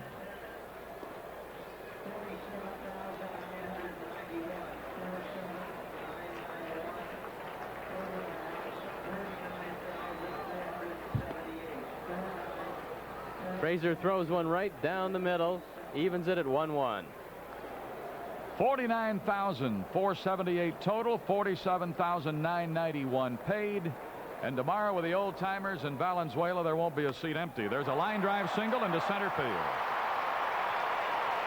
So Russell starts the Dodger fourth with a base hit. First hit off Frazier, fourth Dodger hit of the night. And they will go to their bench. Baylor. Bobby Baylor's got a bat, so that's going to be it for Bert Hooton, who threw one good inning. Baylor hitting .242 this year. No home runs and 4 RBIs. Has been called on to pinch hit 3 times. Hasn't been successful. He's 0 for 3. Your attention, it's his first appearance of the series. For the pitcher Hooton, number 21, Bob Baylor. Baylor started one game against us in Chicago and went 1 for 5, and that's what he is for the year against the Cubs. Strike call. He's a contact hitter. He doesn't have a lot of power. Hits mostly line drives. When he plays every day, he can be troublesome. He's not the kind of guy that hits exceptionally well off the bench. You really appreciate him if you see him in the lineup every day, but he does give you flexibility. He can play all 3 outfield positions. He can play every position besides first base in the infield. Pretty scrappy ball player. One look to first, and that's up. So the count is even at a ball and a strike. Cubs have out hit them 9-4, leading the score 5-3. One homer, Bobby Dernier. Go to first, runner back. If you like your baseball lengthy, you'll love this one. We're creeping up on the 2-hour mark in the bottom of the 4th. Well, Scioscia and the starting pitcher Welch, they had enough conferences to last a week. Runner going, bouncer deep short, and the runner fell down. Baylor fell down about 35 feet up the line. He may have twisted an ankle. Looks like that's what happened. It takes the pressure off of Larry Boa because Larry had to go in the hole. He stumbled a little bit. Got the throw over to Moreland, who made a good play, but Bobby Baylor had turned an ankle halfway down the line. Let's see if we can see what he does here. Watch Larry at shortstop. He gets to the ball. Then he stumbles a little bit, but he gets a throw over there. He would have had Baylor anyway. Nice play by Keith Moreland, digging it out of the dirt. Baylor is nowhere to be seen, and on the play, Russell moves up into scoring position. Now the top of their order, and it's Sachs, who is 0 for 2 tonight. Good play by Boa, and Moreland in the first took care of him. Breaking ball in for a strike. Cubs and Dodgers, 3rd game, 4-game series. They played giveaway on a alternating basis. They gave us one Thursday. We gave it back last night. Turning, no throw back. Doesn't have to throw there. No balls and a strike. Russell with his lead. Right at Say, looks the runner back. It was hit so sharply, got a lot of time, throws him out. So Sachs, who was red hot last night and really set the tone for the game, has gone 0 for 3 tonight. Before the game, Landro said that one of the reasons why he doesn't like hitting in the second spot was that if Sachs gets on, he's got to take some pitches. There's some pitch outs with a base runner on ahead of him. But he said he's going to take all the breaking balls they throw him and look one thing, and that's fastball. Last time up, he got a fastball on the inner portion and drilled it for a double. Runner at second, 2 down. 1 ball, no strikes.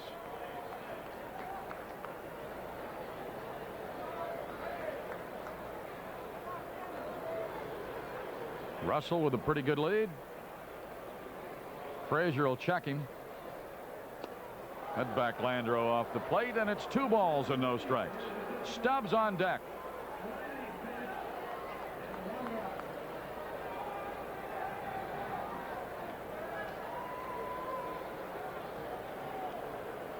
As you look at Tommy Lasorda, contemplating the way this thing's going.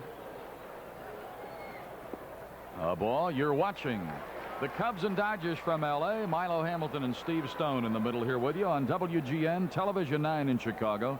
Chicago's very own and America's #1 sports station. 3 balls, no strikes. 3-1. He's pitching Ken Landreau very carefully with first base open. He knows Landreau's a pretty good hitter, and he's looking at a rookie in the on-deck circle in Franklin Stubbs. So maybe he feels that Stubbs might be a little bit easier to retire than Landreau. He's just trying to nip the corners, not giving him anything too good to hit. 3-1. 3-2. Oh, he does move that ball in or out. What you call the pressure pitch. Well, I think what's going to happen here is he's going to throw him a breaking ball. He's got first base open. No sense making a good pitch with a fastball. Let's see if he tries to get him with that slider. Fouled it off. Threw it down and in, and Landreau just was able to get a piece of it. Now he'll have to make another decision pitch. Oh, Landreau with the full count and a teammate at second. 2 away. Dodger 4th inning. Cubs led 3-0. 3-1, then tied at 3. Broke back on top in the top of this inning with a pair, leading at the moment 5-3. Foul down the right side. Moreland across to glove it. And Lee Wire, the crew chief, wants to take a look. He rubs it off, keeps it in the game for George Frazier as Russell retreats to second.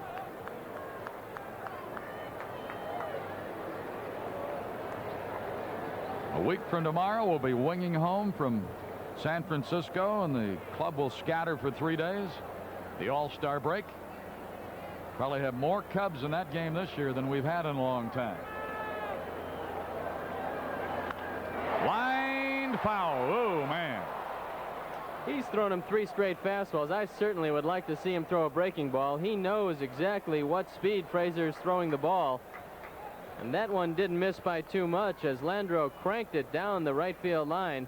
Looked pretty much like his double, except it was about 3 feet to the other side of the foul line. Anything off speed here, a good breaking ball is going to retire Landreau.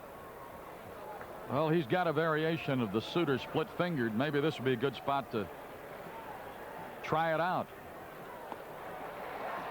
That's a walk. Second walk by Frazier. 5th walk to the Dodgers in the game. It'll bring up Stubbs.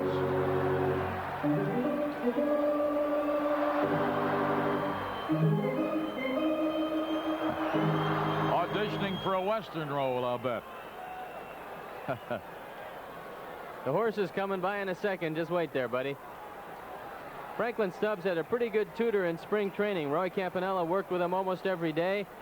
Told him to concentrate on swinging down on the ball, hit some line drives. He had enough natural power to be a bona fide home run hitter. He wants to make sure he doesn't hit too many high fly balls.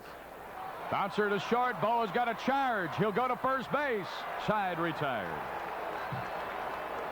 Frazier leaped for that ball. Good thing he didn't tip it. Boa then was able to make the play. No runs, 1 hit, no errors, a walk. They leave a pair. We have played through 4, and the Cubs are on top of the Dodgers 5-3. The upcoming Olympic Games will take place right here at Dodger Stadium. This buds to everyone who tackles the changes and challenges of that new promotion. This buds for you. There's no one else who does it quite the way you do. So this is you. For all you do. Yep, just for you, that distinctively clean, crisp taste that says Budweiser. For all you do. This buds for you. $1 million. Baby, it's a lot of bread, it's a lot of dough. You could win $1 million, a large cash flow. We're talking how finance look it in, honey. You could win $1 million, a lot of money. You could win $1 million for an instant 100,000. Payday instant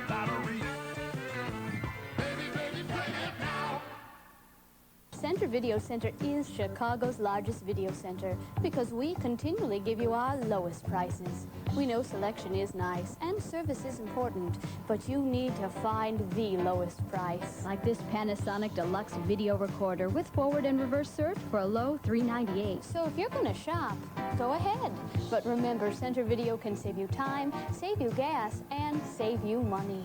Come to a Center Video Center and see why we're worth looking into. As we move to the 5th inning with the Cubs in front by 2, the Dodgers have their 4th pitcher of the night on. Here's an interesting statistic. Pat Zachary leads the Dodgers in appearances. He's making his 30th appearance tonight. He's 4-2 with a .308 earned run average. He's finished 14 of those, so he's pitched in the middle and he's pitched late. He's got 1 save in 38 innings. He's given up 42 hits, 31 strikeouts, and only 18 bases on balls. He's only given up 2 home runs. We saw Pat the first game of this series. He pitched 1 inning in relief of Alejandro Pena. Right fielder, Henry Cotto. Henry Cotto batting 7th in the order and playing right field tonight will be leading it off. Getting a chance to play against the Dodgers this year. He is 6 for 15 against them. Could have 2 base hits tonight. He got a base hit the first time up in the 2nd and crushed the ball in the 3rd, but hit it right at Bill Russell.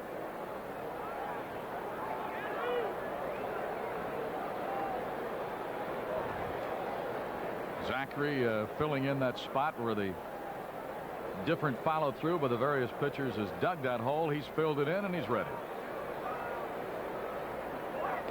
A strike. On deck, Boa. Then the pitcher will be due. Zachary is 6'5", 175 pounds. He looks like he's got Kent DeCulvey's body. Bunting foul. And 2 strikes on Henry Cotto. Leon Durham has been just working out lightly, not really swinging the bat, playing a little pepper. He will take some batting practice for the first time on Monday when we get to San Diego. There's the bull sitting alongside Gary Woods and Billy Connors, the pitching coach. No doubt about that big guy. Wasn't filled up the screen. Lee Smith. 1 ball, 2 strikes. Scott Sanderson is probably closer to being ready than Ruthven. Ruthven will probably pitch another one of those minor league games while we're on the coast. Sanderson might be put on the active list and might pitch in San Francisco. I reiterate, I put a couple of mights in there. 2-2. They're probably going to wait another day, see how Sanderson feels. And Cotto is gone via the strikeout. Pat Zachary originally signed with the Cincinnati Reds way back in 1970. He's in his 9th year of Major League ball. Had some rocky years toward the end of his stint with the New York Mets, but came here with the Dodgers last year, going 6-1 with a .249 earned run average. He likes it in L.A. Boa pops it into shallow left center, going to hang up a long time, and the left fielder had to come on and make the play. Russell got out there, and whether he lost the ball or whatever, but he took the Arctic Circle route, and Marshall had to come on to claim it.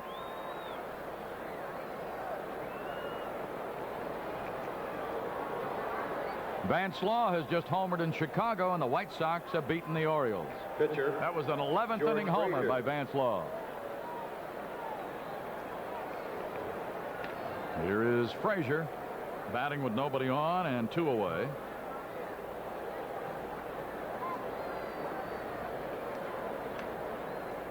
Zachary's gotten 2 quick outs and opens up with a strike on Frazier. This is George's first at bat, so he's looking out there. He's not sure where the ball is coming from.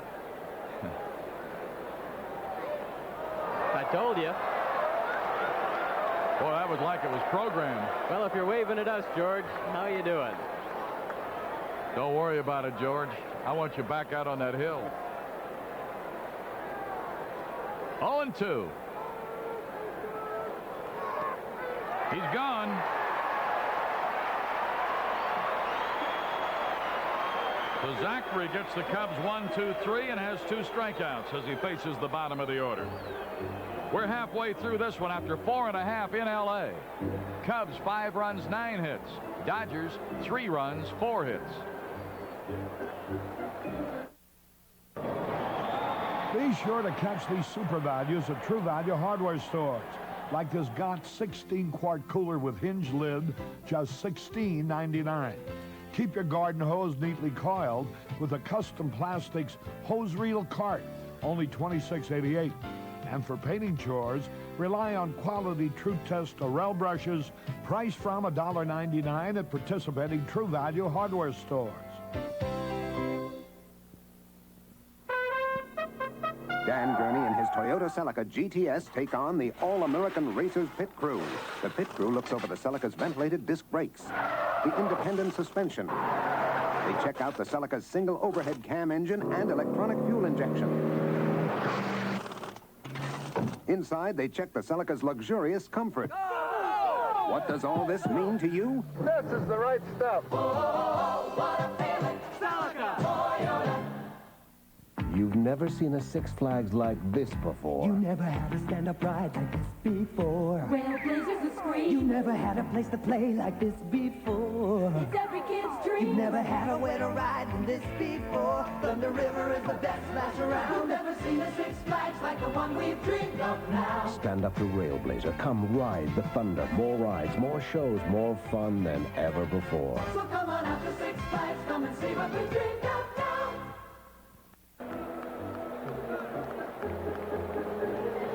In the bottom of the 5th inning, Frazier will be looking at Guerrero, Marshall, and Scioscia. Neither starting pitcher here tonight, Welch or Rainey, had much success. So Frazier's got an opportunity here tonight. He's worked 2 innings, and the club went in front while he was in there. So he'll be looking at Pedro Guerrero. Leading off for the tonight Dodgers, has walked and singled in a run. Pedro Guerrero. Pedro has started to swing the bat with a little bit of authority. He looks a lot more comfortable up there. He said there's really no explanation for his early season slump. Hitting 170 on May 2nd, he couldn't seem to do anything right. He says there were no adjustments to be made in his hitting stroke. He thinks it's a good one, and he realized eventually they'd start falling in, and they have. 1 ball, no strikes. He's flirting with 280 as he stands in there right now with his 1-for-1. He's hit well against the Cubs this year, 9 for 24. 2 balls, no strikes.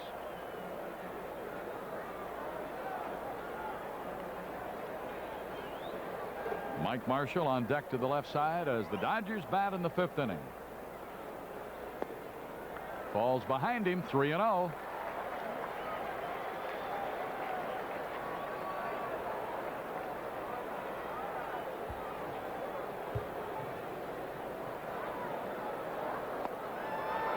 Walked him with 4 pitches. That's the same thing Rainey did to him when he led off the second. Mike Marshall. 3rd walk by Frazier. The 6th Dodger to walk. So while they've only had 4 hits, they've had a lot of base runners. Mike Marshall has bounced out and struck out.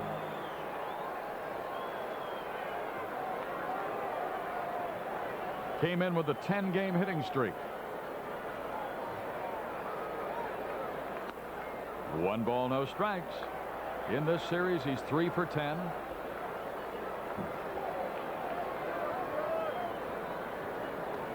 He gives you a big strike zone. Boy, he can swing that wagon tongue, too. Boy, he is strong as anybody.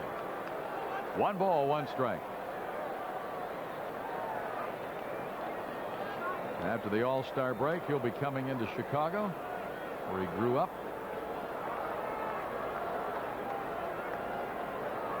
Moreland holding against Guerrero. We're in the 5th inning.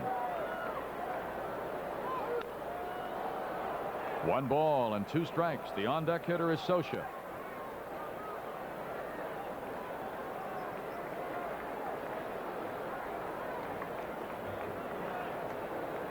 Center field to the near is shaded a bit toward right center, and Cotto is about 5 steps toward the right field line.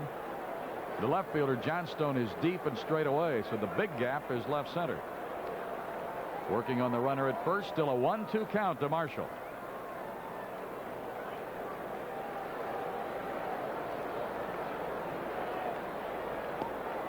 gets under the mitt of Jody, and Guerrero moves to second. 2 balls, 2 strikes. It's a breaking ball away. Jody goes out to get it, and it just tips off the end of his glove. It's a pass ball. It wasn't in the dirt. Jody just missed it. And Guerrero moves into scoring position with nobody out. 2-2 to Marshall. Jody going to set up, down and away. Ooh. He brought it inside to him. It looks like Lee originally moved his hand up. Now he's just saying, no, I just was fixing my collar, guys. Let's watch it. Let's watch the original appeal. It's a breaking ball inside. Now Marshall looks like he swung at that ball. Whoa, when man. they first looked down at Lee Wire, he raised his right hand. Then he adjusted his collar and called it no swing. That gives this big guy another chance to hit you. 3 balls, 2 strikes. Runner at second, nobody out. Runner coming toward third. Here's a drive foul way up to the left side. So Guerrero retreating to second. Started the inning with a walk, got to second on a pass ball. Guerrero's a heads-up base runner. We saw him yesterday steal third base standing up because the pitcher didn't pay much attention to him. That time Frazier was concentrating so much on Marshall he never looked at Guerrero, and he was practically standing on third base. Another 3, gonna fake him back.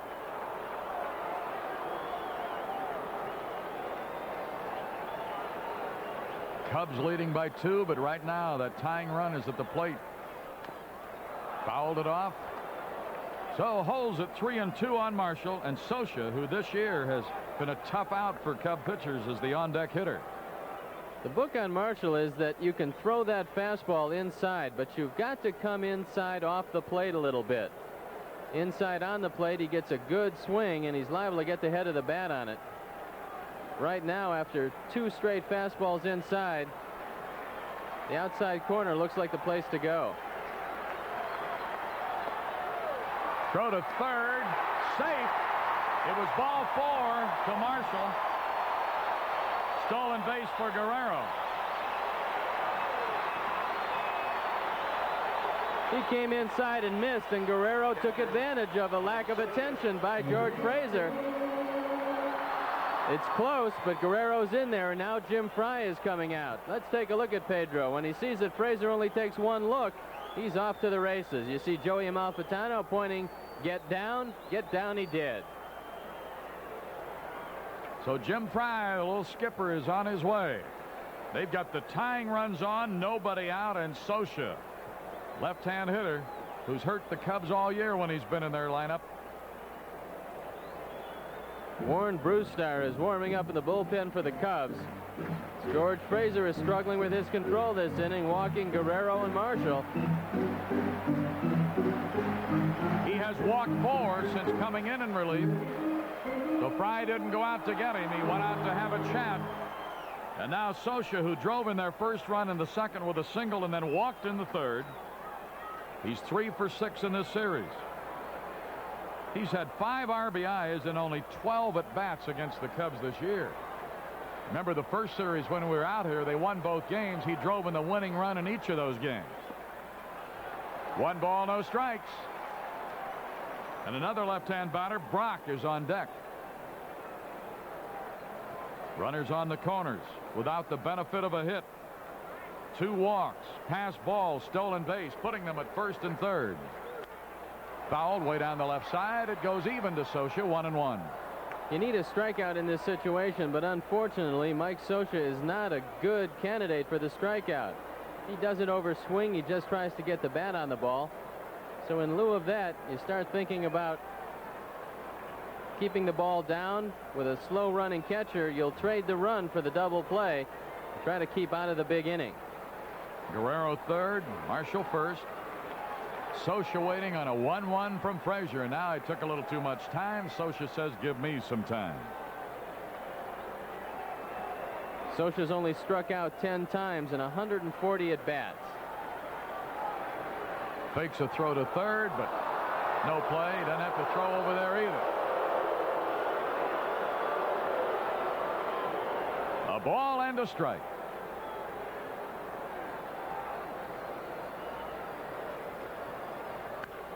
There's a drive out into center. Dernier back. He will make the play. And the runner will come home from third. It's a one-run game. Sacrifice fly. And another RBI for Scioscia. And take a look at this swing. RBI number 17, his second tonight. He drives Dernier back. Dernier's only concern is keeping Mike Marshall off of second base. He's got no shot at Guerrero. So he fires the ball into second. The double play is in order. Marshall stays at first. Brock, the batter, is popped to first, and he's been called out on strikes.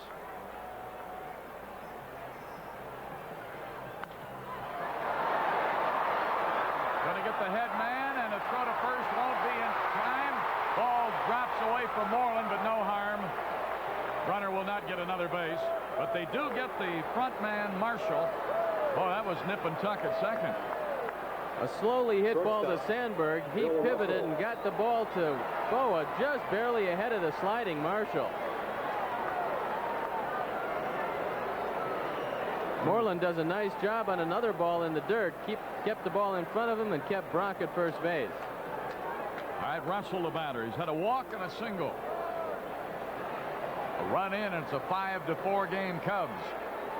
They've scored a run without a hit. Breaking ball for a strike. Dodgers batting in the fifth.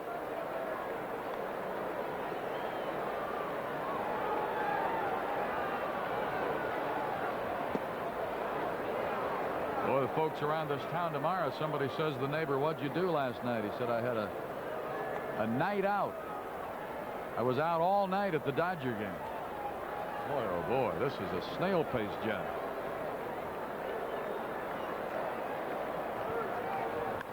There's a liner out into left. Johnstone across. Jay will make the catch. They get a run with 2 walks, a pass ball, a stolen base, and a sacrifice fly. No hits, no errors. 1 left. We played 5. Back to a 1-run game. Cubs 5, Dodgers 4. You must remember, friends, you have to play to win. Could be millions if you try. That lotto grand prize keeps on growing as time goes by. I have to go. Sure, 30, you're in lotto now. Be worth millions. Good luck, 5. Of all the lottery balls in all the world, she had to pop up next to me. Yeah, lotto grand prize keeps on growing as time goes by.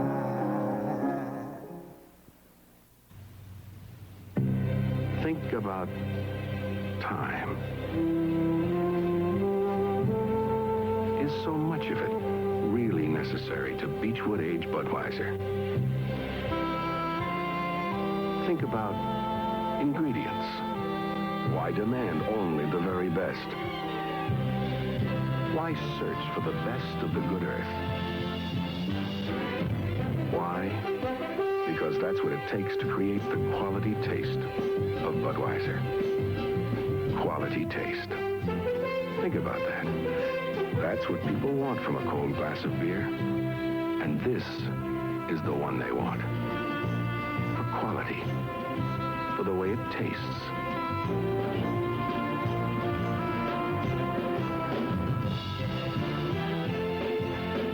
Somebody still cares about quality.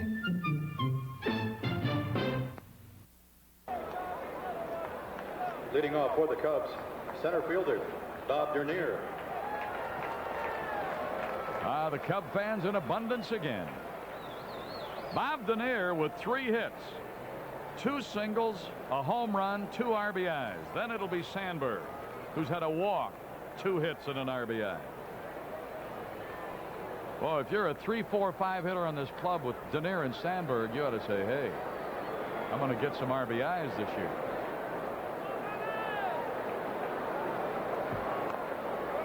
Dernier trying to bunt his way on, fouls at strike 1.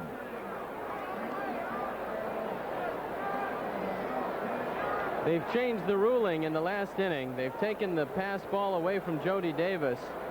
Upon a review of the films, obviously they thought it was a wild pitch.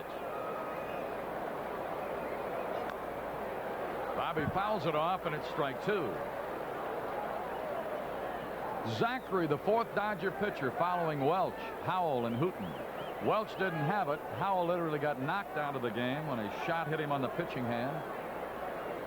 Hooten was lifted for a pinch hitter, and Zachary's working in his 2nd inning.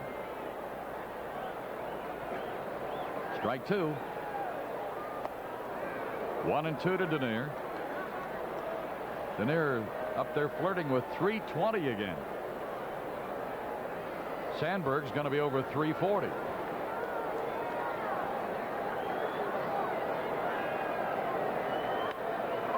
Shortstop Russell. Hey, he makes it close. They've retired Denier for the first time tonight. Billy took his time, and that's a mistake with Dernier running. That turned into a bang-bang play at first. Dernier beat it out. It was close. Dernier. Sandberg, what a month. Counting tonight, a .369 average for June. 45 hits, 8 homers. Strike. 5 triples, 7 doubles, 20 ribbies, scored 25. And the reason he's leading the league in slugging percentage, a lot of it in June, a .705 slugging percentage in June. Woo. Not going to be too many players around the league with statistics to match that. He can pretty much assure himself of Player of the Month. That'd be 2 months in a row then, wouldn't it? Because the Bull had it for May.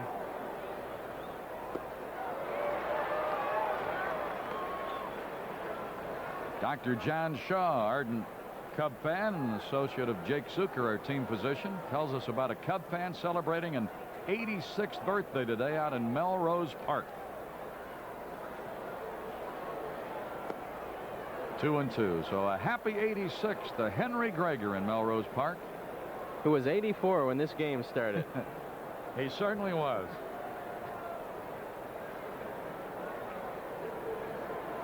Two balls, 2 strikes. Still 2-2.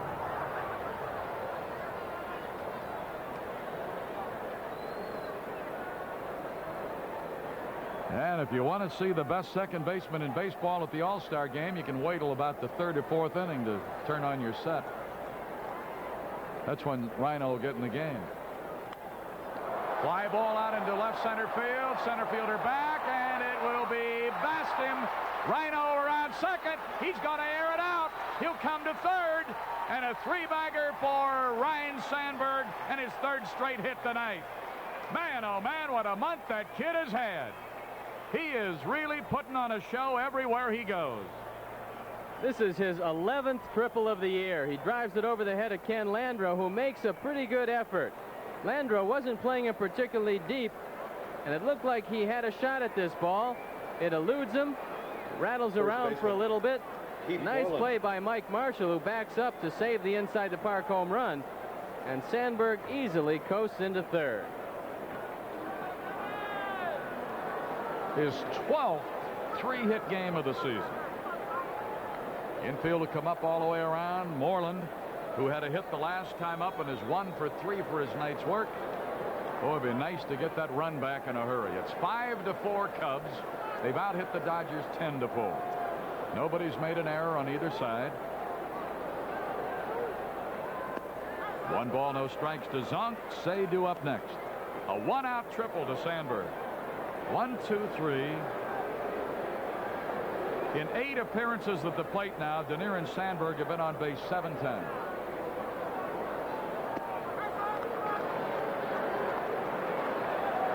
Infield is in at all 4 positions. Zachary is struggling with his control. There you take a look around. Ron Cey in the on-deck circle. Moreland, who got a base hit last time that knocked out Ken Howell, is looking for the RBI here. 2 balls, no strikes. And it's 3-0. Sharp-breaking pitch stayed away from him.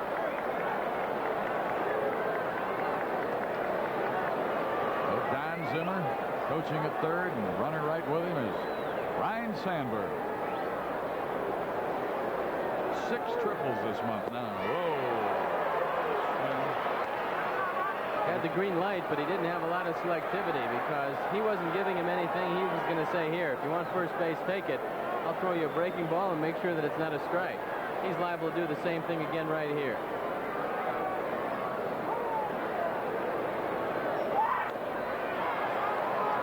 Another breaking ball. So now it's 3-2.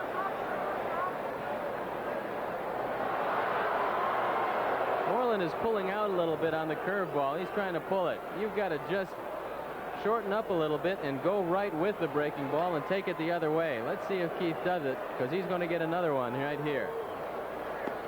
Ended up walking him. That puts runners on the corners. Brings up Ron Cey. First walk by Zachary. 5th walk to the Cubs in the game. And the Penguin, who is 0 for 3 tonight and bounced into a double play the last time up. And Tommy Lasorda, Ron Peranowski doesn't want to look. And those aren't signals that Lasorda is giving.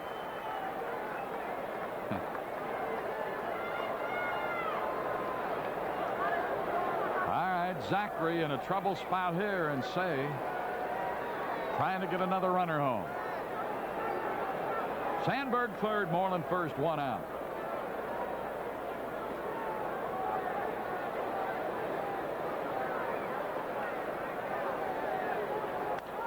There's a drive out into left center. It'll drop. A run will score.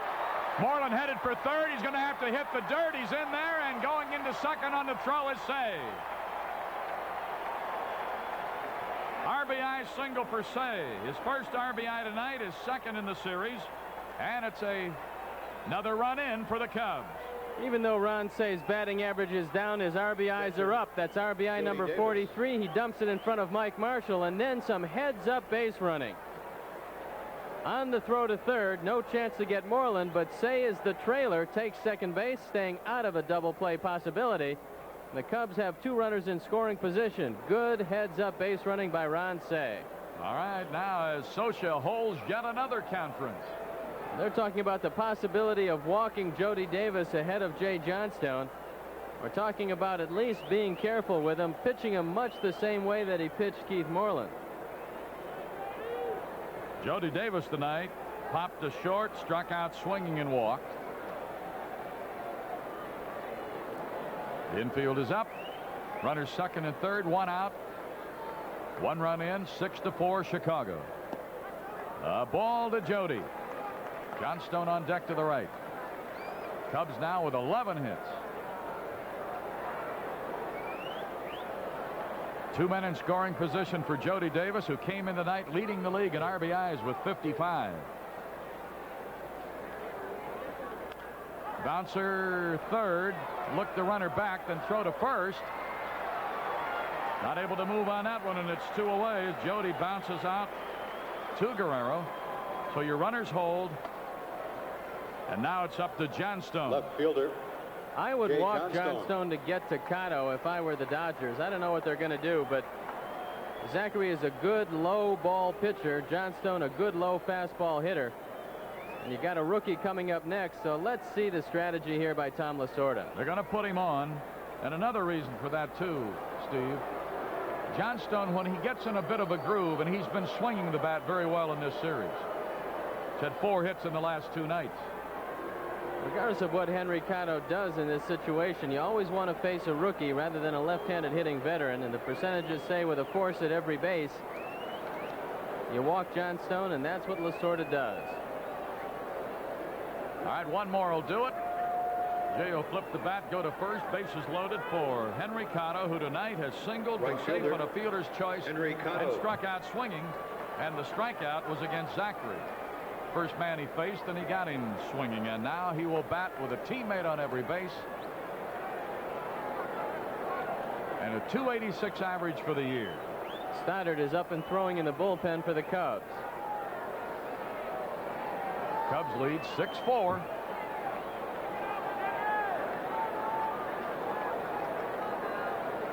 And the first pitch, staccato. Ball one. How many times have you seen after an intentional pass to a man you don't want to face, you unintentionally pass the man you do want to face? Oh, you can get all kinds of arguments for that intentional pass. Some say it backfires more than it works. 1-1, but I still think you have to do it when the situation dictates it. You saw some of the sort of thinking because Henry, being a young player and being a little bit anxious, just helped out Zachary, swinging at a low breaking ball out of the strike zone. A ball and a strike. Good cut, fouled it off. Moreland's at third, Say at second, Johnstone at first. 2 hits and 2 walks in the inning. Say's hit got Sandberg home. Rhino had tripled with 1 out. As you look at the bases, all filled up with Cubs. A 1-2 pitch staccato. Tried to make him chase the ball down and away, and the youngster laid off of it that time. Goes level with him, 2-2. Cubs have led 3-0, 3-1. There's a drive back into center, but it'll hang up for Landreau. He'll make the play about 6 feet short of the track. All that traffic, but have to settle for 1 run. 2 hits. No errors, couple walks, and they leave 3. They have now stranded 10 in the first 6 innings. But back to a 2-run lead. Cubs 6, Dodgers 4.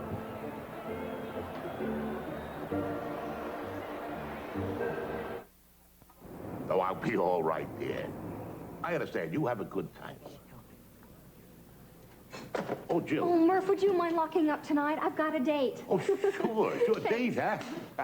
Son, how about a cup of coffee? Oh, I can't tonight, Dad. Sorry. Oh, well, Nick, coffee at Joe's. I like we... It's my bowling night, Murph. Good night. I forgot. Well, have a good time. Everybody.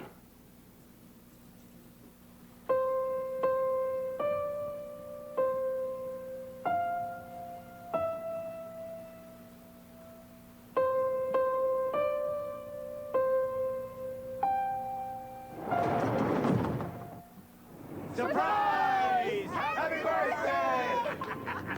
Well, speech. To a guy with real spirit. Happy birthday, Dad.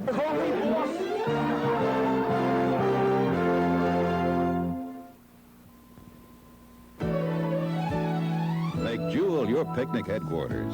Stock your cooler with Mountain Dew, regular or Diet Pepsi or Pepsi-free. An 8-pack is $1.19 plus deposit.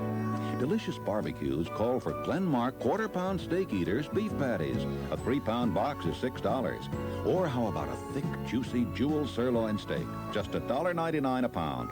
Great picnic foods, great values. Through Wednesday at Jewel. For the Dodgers leading off, pitcher Pat Zachary. Into the bottom of the 6th. Zachary, who doesn't get a bat very often. In fact, this will be his 2nd at bat of the year right here. Lasorda's used 4 pitchers tonight, and he doesn't want to go to the bullpen this early, so he's letting Zachary, who is throwing the ball pretty well, hit for himself. He is choking up about 4 inches on the bat. 1 ball, no strikes. Frazier still on. Dodgers have used Welsh, Howell, Hooten, and Zachary. Jim Fry has used Rainey and Frazier.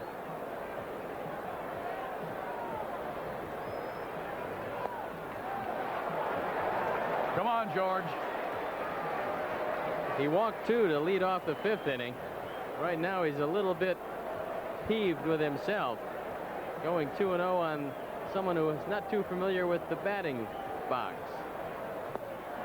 Ball 3.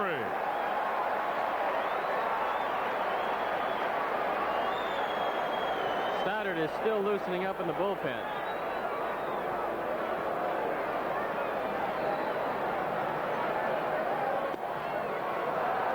Three and 1.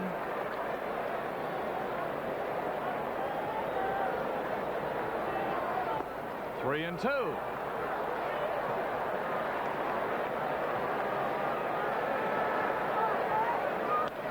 Broken bat bouncer short. Boa's throw will get him. That's the way. Come back, don't walk that seldom hitting pitcher. Go to the top of their order with sacks as you look at Larry Boa. And a week from tomorrow when this ball club scatters, Boa will be going down to Clearwater for a few days. Says he's going to go back and do some fishing and play some golf. There's Tommy Lasorda, not too pleased with the way things are going. These two managers could write a book about injuries, Lasorda and Fry. Boy, they've had more than their share between them. I asked Lasorda how he felt today. He said, I feel great. I feel great every day. You know how many people would like to have my job? I love to come out to the park. He's been listening to some old Chuck Tanner records. Sounds just like him. Comebacker. 2 down. That's more like it. So Sachs is 0 for 4 tonight, and Landreau will be the hitter.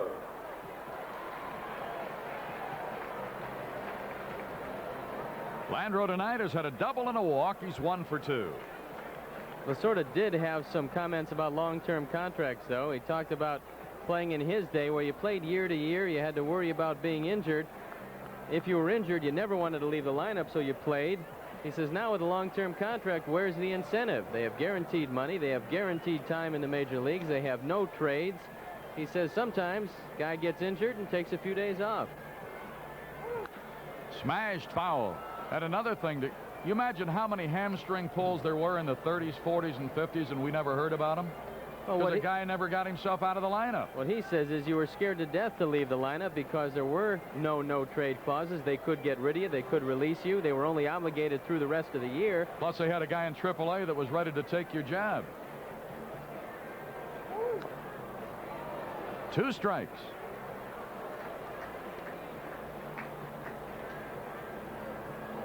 Nobody on, 2 down as the Dodgers bat in the 6th. Landreau is the batter, and Stubbs would be next.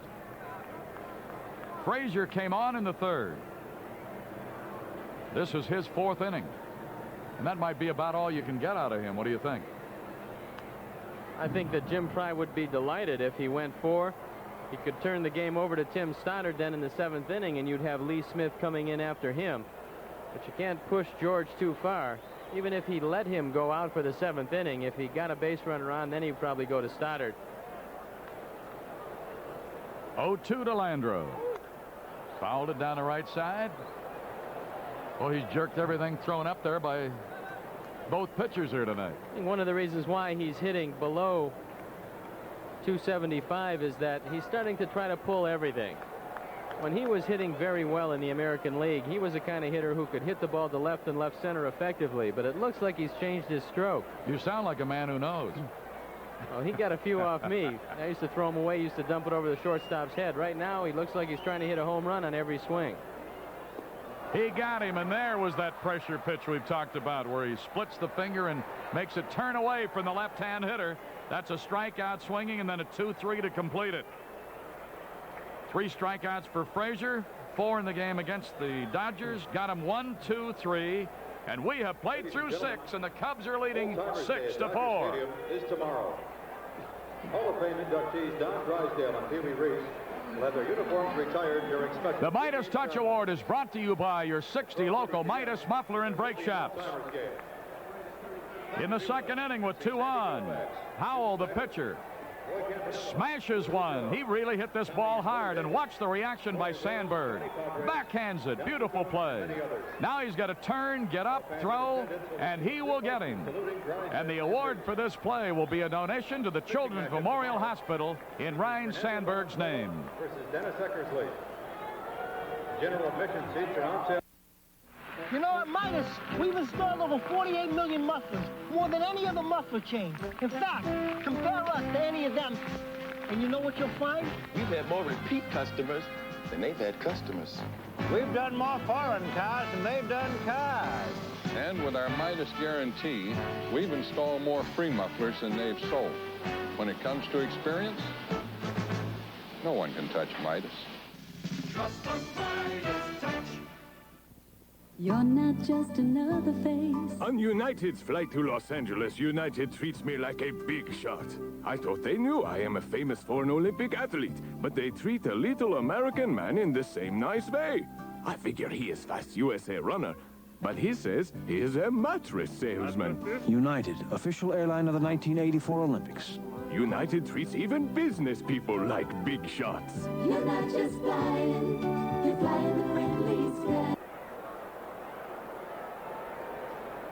Harry Carey and Steve Stone at Dodger Stadium. Larry Boa leading it off.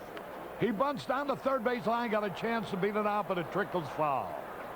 Good idea and a good attempt at it, but it trickled off into foul territory. Vern Law's homer gave the White Sox a victory 5-4 over Baltimore tonight in Chicago.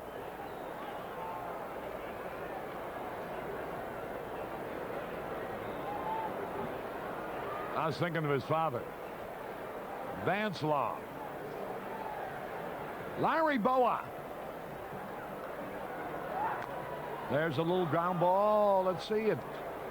Actually, it's a foul ball. Rolls into fair territory after hitting Larry. Came off the bat and hit him, I believe, in that helmet. He's in the hole 0-2.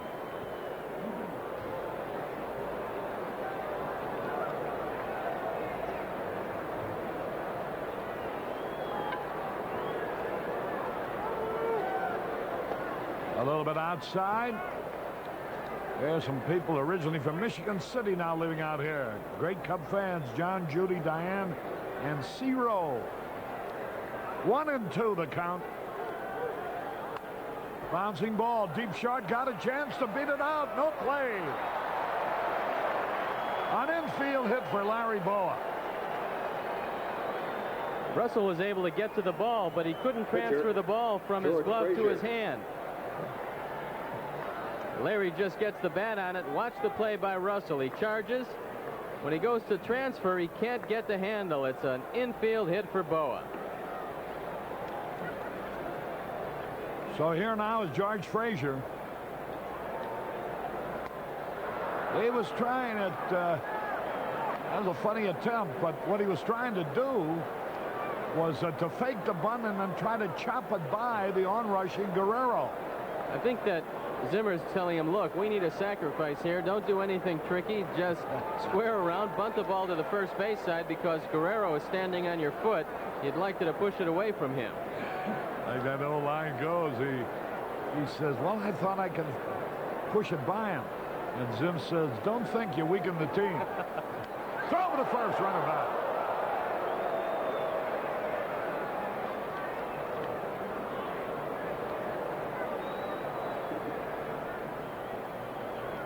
Now ready?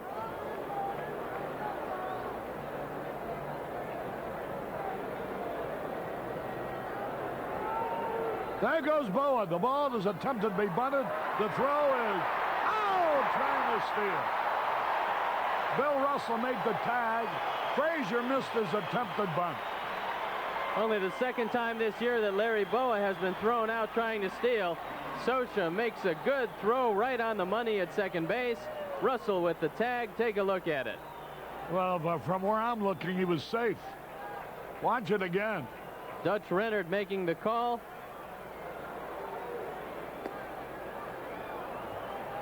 He tagged him up behind the knee.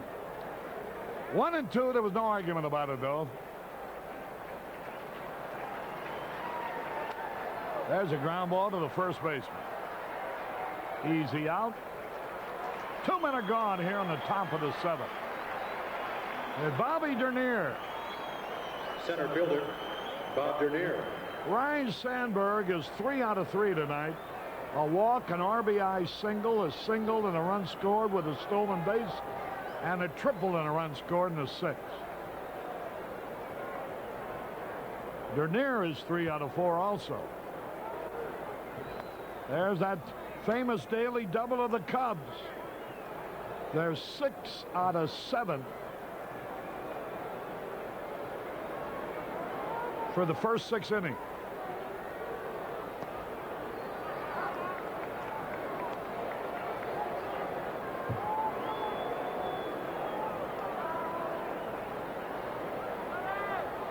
2 balls, no strikes.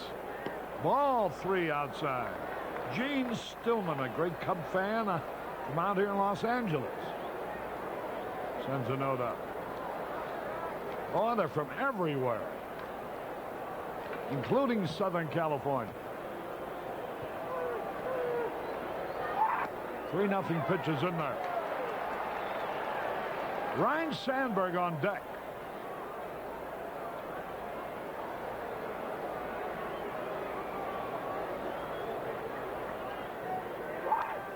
That makes the count full at 3-2.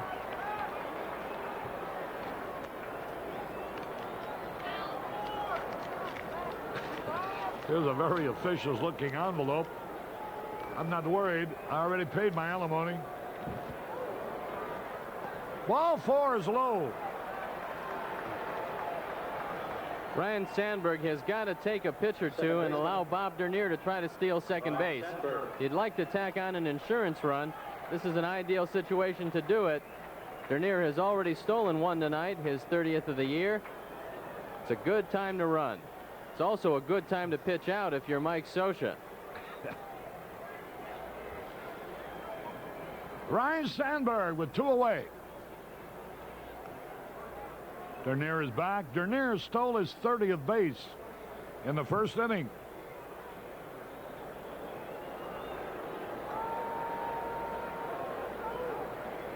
Again, they throw over there. Pam White from Danville pulling for the Cubs.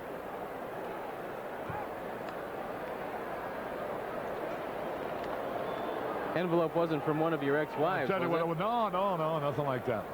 Some guy sends an audition tape with a... Hope it's not for a color man. With a brief. Here's the pitch. A little bit low.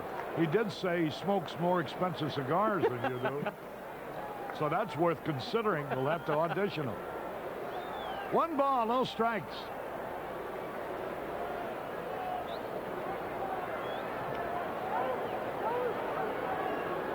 Quick throw over there, and he's back. Zachary well aware of Dernier's base-stealing potential. Sandberg, a good hit-and-run man and a good power hitter. Quick throw, he's back. Between the two, the daily double, they've had 2 walks, 4 singles, a triple, and a home run. Is that pretty good production? And 2 stolen bases. Again, Dernier gets back. He had to really hustle that time. Greg Brock is the nonchalant young man playing first base for the Dodgers.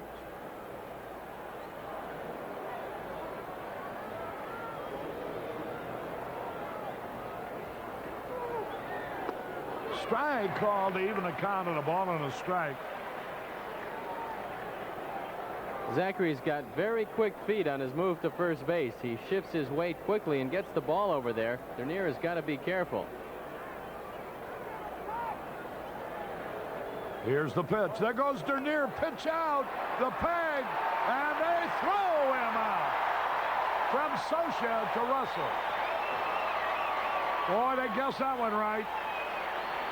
And there was nothing that Sandberg could do to protect Dernier. No runs. 1 hit, no errors, nobody left. We go to the bottom of the 7th. The Cubs lead 6-4. Let's all rise and join in singing "Take Me Out to the Ball." Thinking about throwing in the towel? No, think about making it Michelob Light for the winners. Your serve.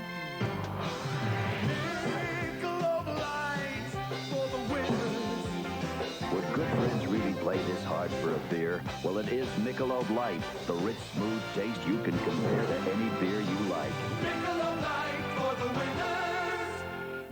Boy, I need help with my serve. Tom will help you. First, you remove the cap. Michelob Light. You've invested a lot in the tools of your trade. You want them to pay off. You want to keep them busy. That's why you also invest in the Yellow Pages, where your ad is on the job every day of the year, so other businesses who need you can find you. With all you've put into your business, your ad belongs in the Yellow Pages. It's the small investment that keeps your big investments paying off. Shop Sport Mart this week for Tretorn Nylon, the ladies' choice. All trim colors just $23.87. For sports, it's Sport Mart. Illinois' largest RV dealer, Crystal Valley RV, with the Midwest's largest inventory of motorhomes and travel trailers. Crystal Valley RV in Crystal Lake.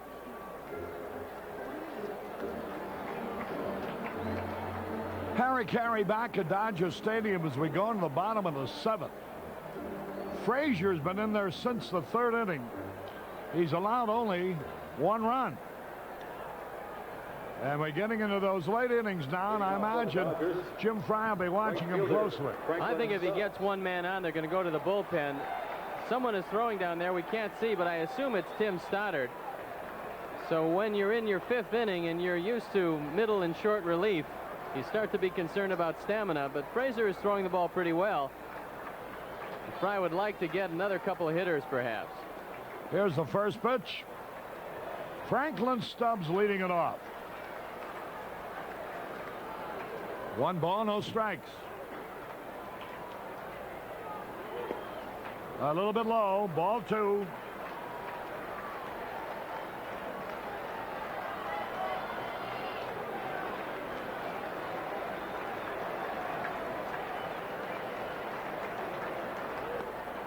Ball 3. Despite being out hit 12-4, the Dodgers are still very much in this one. Still a little surprising that Frazier went out there for this inning. I would have thought that he'd have given it over to Stoddard. Ball 4 on 4 pitches. He walked him. Here's Jim Frey coming out now. Stoddard the other day, you know, was so brilliant, retiring 8 men in a row to preserve the victory for Trout, fanning 4 of the 8 that he faced. There you see Jim Frey.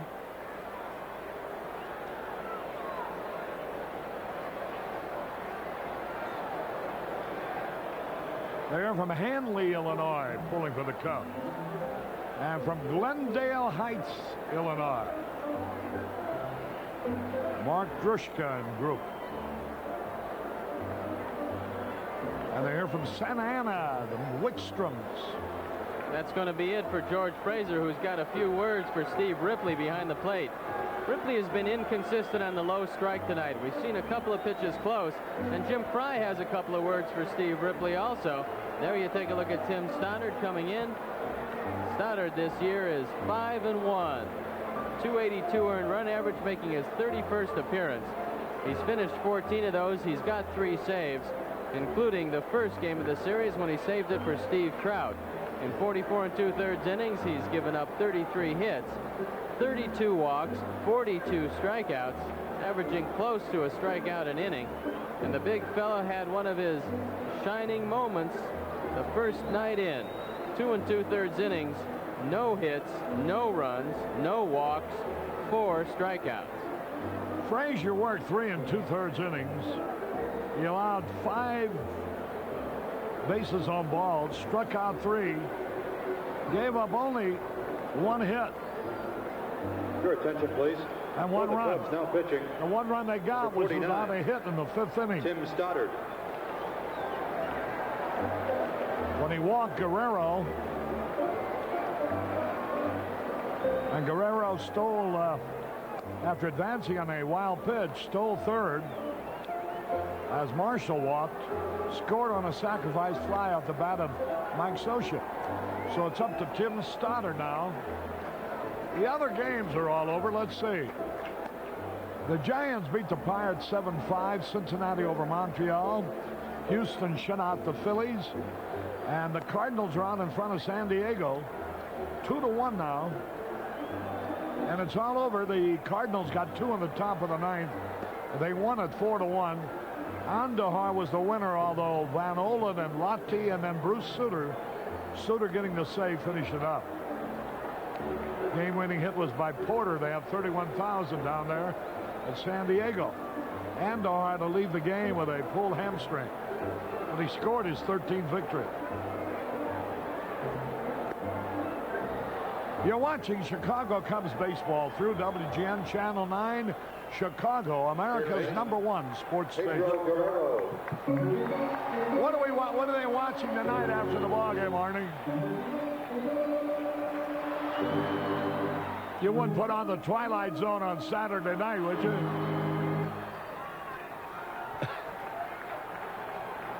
Solid gold, hey, that's terrific. I like that. Here's Guerrero. And Stoddard gets set. Time is called. Guerrero steps out of the batter's box. Now, Frazier cannot lose this ball game, but he could win it if Stoddard can hold him. Swung at the first pitch and he missed it. Jim Frey had a long talk with Tim Stoddard about a week and a half ago, and he told him, look, you've got to try to be a little more intimidating, a little more aggressive on the mound, throw the ball around the plate and go right at the hitter. It seems to have worked. Here's the pitch. Good fastball. Boy, oh boy, did he ever pop that ball in there. Stoddard was 1-5 and lost 1. Also had 3 saves. So he's figured an 8 of the Cubs' 41 victory. 0-2 the count. Slider low. 1 ball, 2 strikes. I hope he does not try to throw the fastball by Guerrero in this situation. Usual pitcher's patterns say after you miss with a slider low and away, you come back with a fastball. I would like to see him come back with another slider and try to keep it away. He would fool Pedro. 1-2 the count. The pitch. Popped it up. Beautiful. Moreland under the ball. Makes the catch. Stoddard had to sidestep him. And when you're 6'7", 245 pounds. Left fielder, Mike Marshall. It's a little tough to sidestep sometimes. Well, he did throw him a slider, and he did fool Guerrero. Didn't get too much on it. Moreland made a good play. So with 1 out, here's Mike Marshall.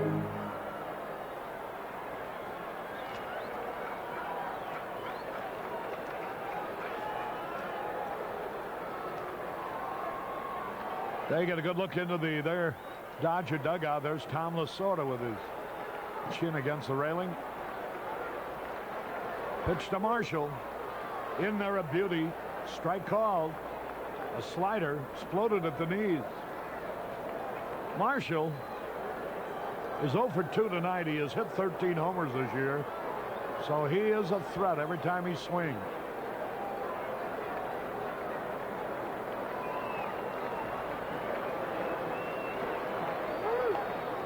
Into the dirt. Good pickup by Jody. A ball and a strike.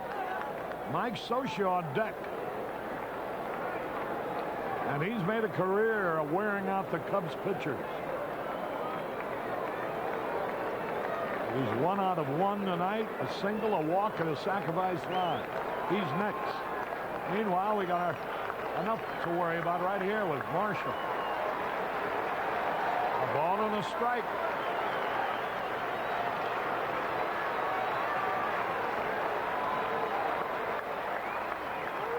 Hey, he went around. Strike 2. 1-2 the count. Another good slider by Tim Stoddard, who seems to have found it again.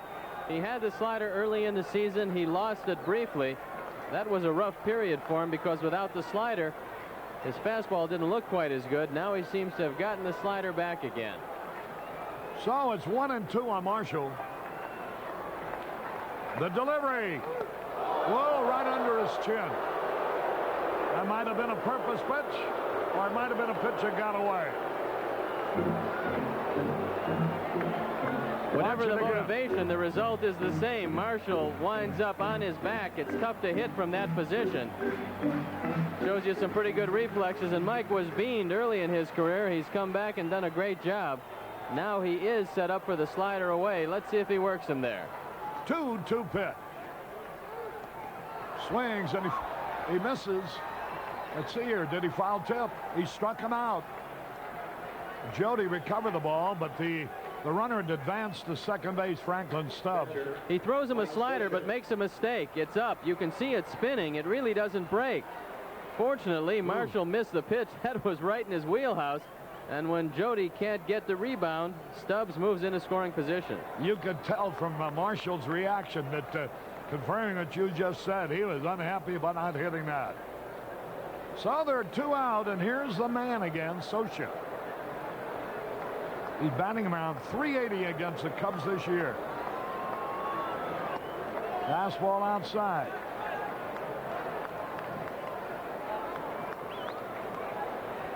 Scioscia has driven in 5 runs. They call Stubbs' advancement as a result of a pass ball charge to Jody Davis. High pop foul. Over to the stands, out of play. Ron Cey running over towards the dugout that he's very familiar with. For 10 years, that was his home dugout, the Dodger. Now he has traded in the Dodger blue for the Chicago blue. And Riley drove in a big run a little earlier in this ballgame. Carlos Diaz now loosening up in the bullpen for the Dodgers. Scioscia with a count of 1-1. Stoddard is ready. High pop foul. Nobody can reach it. Ahead of them now, 1-2. The Weingards are here from New Orleans. And they're also Frank and Bud Inda from Boise, Idaho. And the Howatts are here from St. Louis. And Rick Talley commiserating with Arnie Harris about their day at Hollywood Park this afternoon. 1-2 the count.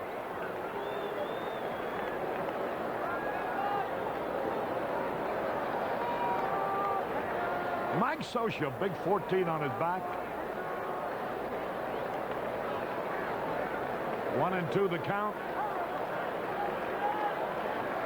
Here's the pitch. Just missed low and inside. And Stoddard wanted that one.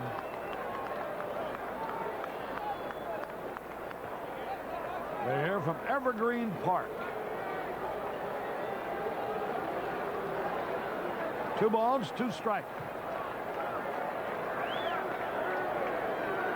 Scioscia steps out of the batter's box. Ball game is over 3 hours old already. We're in the 7th inning. Good thing we're in Los Angeles where there's never anything to do. 2-2 pitch. Line drive in the right field, coming on to make the catch, Cotto. Scioscia again hit the ball hard, but fortunately too hard for a hit. It sailed right to Cotto. No runs, no hits, no errors, 1 left. At the end of 7, the Cubs 6, Dodgers 4. Ladies and gentlemen, will be wristband night at Dodger Stadium this month. Be sure to catch these super values at True Value Hardware stores. Quick Fix Power Start electronic ignitions for only $11.99 each are designed to eliminate ignition tune-ups in lawnmowers, chainsaws, plus other small gas engines. And they install easily with a few simple tools. Get Quick Fix electronic ignitions from participating True Value Hardware stores and home centers. Tostitos presents Great Discoveries. Tostitos brand tortilla chips. You gentlemen hungry? The lightning's just begun. So irresistibly delicious. But I'd rather feel like a snack. Tostitos. Benjamin, hold this. Discover a shockingly good snack. Tostitos, America's best tasting tortilla chips. I discovered electricity! You'll discover taste. Canon is proud to be the official 35mm camera of the 1984 Olympics. Like gold medalist Frank Shorter, it takes a special breed to compete at this level.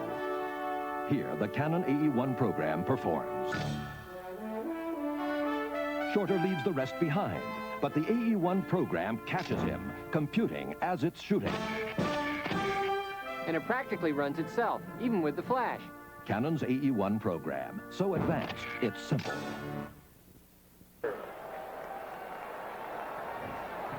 Harry Carey back at Dodger Stadium. We go into the 8th inning as Ryne Sandberg to lead it off. Al James on hand with Jim Jacobs, author of Grease. Sandberg takes a curve in there. Sandberg tripled in the 6th.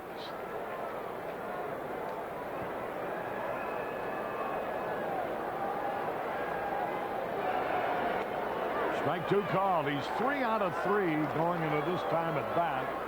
He's raised his average to .344.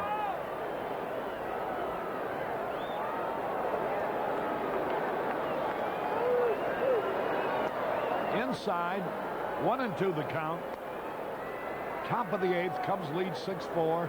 A victory puts them into a tie for first place. And it would permit them to finish the month of June with a winning record again. 15-14. That evens it up 2-2. They haven't had a losing month yet. But this game tonight will decide the month of June, whether it be plus or minus. Whoa, he struck him out. Chased a bad curveball away. So that gives Sandberg 3 out of 4 tonight. Keith Moreland. Here's Moreland. He's 1 out of 3.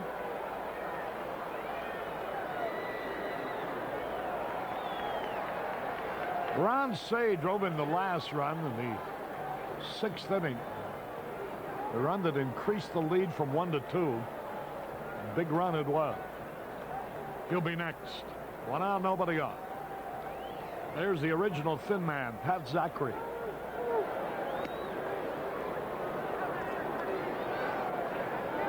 He stands 6'5" and weighs all of 175 pounds. 32 years old, out of Texas. 1-2 to Moreland. 1 out, nobody on. The Angels won their game. The White Sox won their game. Tigers won their game. There's a slow curve strike. 2 balls and a strike.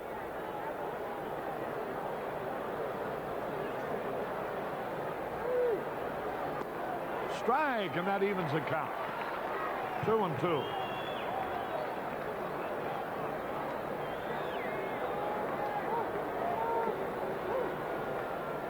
Detroit's lead over Toronto continues at 10 games. It's now 13.5 over Baltimore.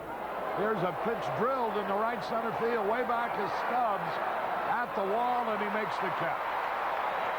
Franklin Stubbs hauled down Moreland's long drive. To gone. You see Stubbs taking a look for the wall as he goes back. No trouble with this one. Here's Cey. 1 out of 4, batting .230 for the year. He now has 43 runs batted in with 10 homers.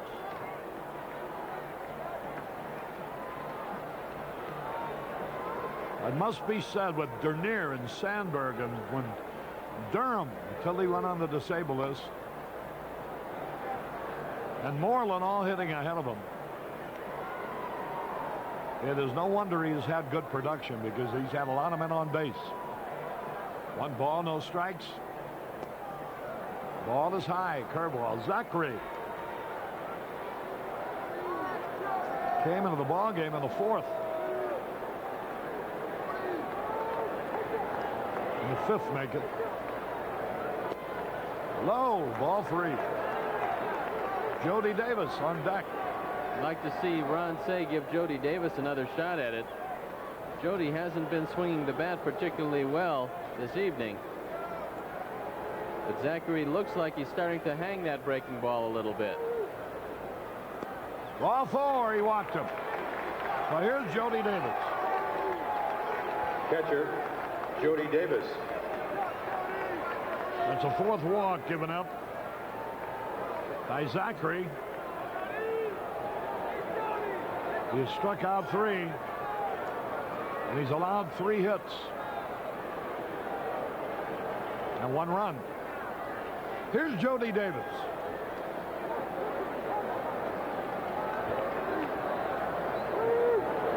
Low outside. Ball 1. A long ball game. 3 hours and 14 minutes. Zachary looks like he's tiring a little bit. This could be the opportunity for Jody to unload on one. Looks like he's aiming the ball in this, his 4th inning of relief. Again low and outside. 2 balls, no strikes. Yet another conference for Mike Scioscia, who has worn a path between home plate and the pitcher's mound this evening. I don't know whether it's the dilatory tactics or the prolonged length of the game, but if Arnie will pan the crowd, you'll see that half of them have already headed for home.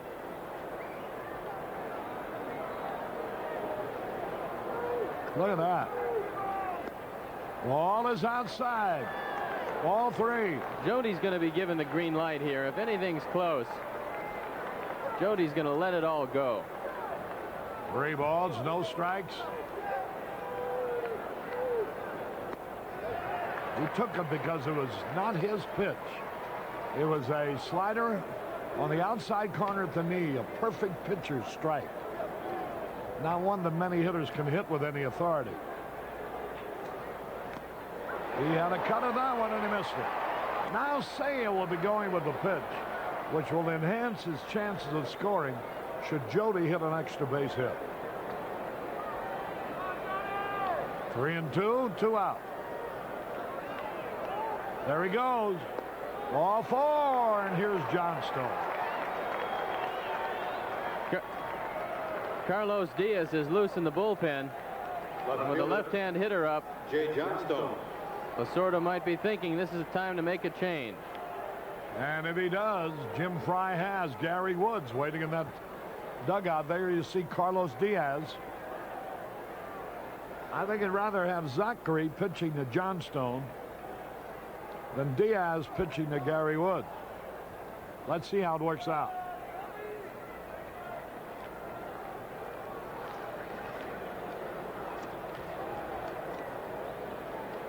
Yep, Johnstone will be hitting.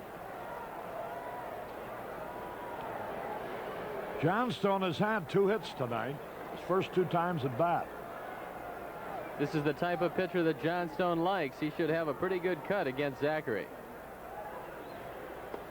He takes the curveball in there for a strike call. There's the exodus from Dodgers Stadium, trying to find a restaurant that's still serving food.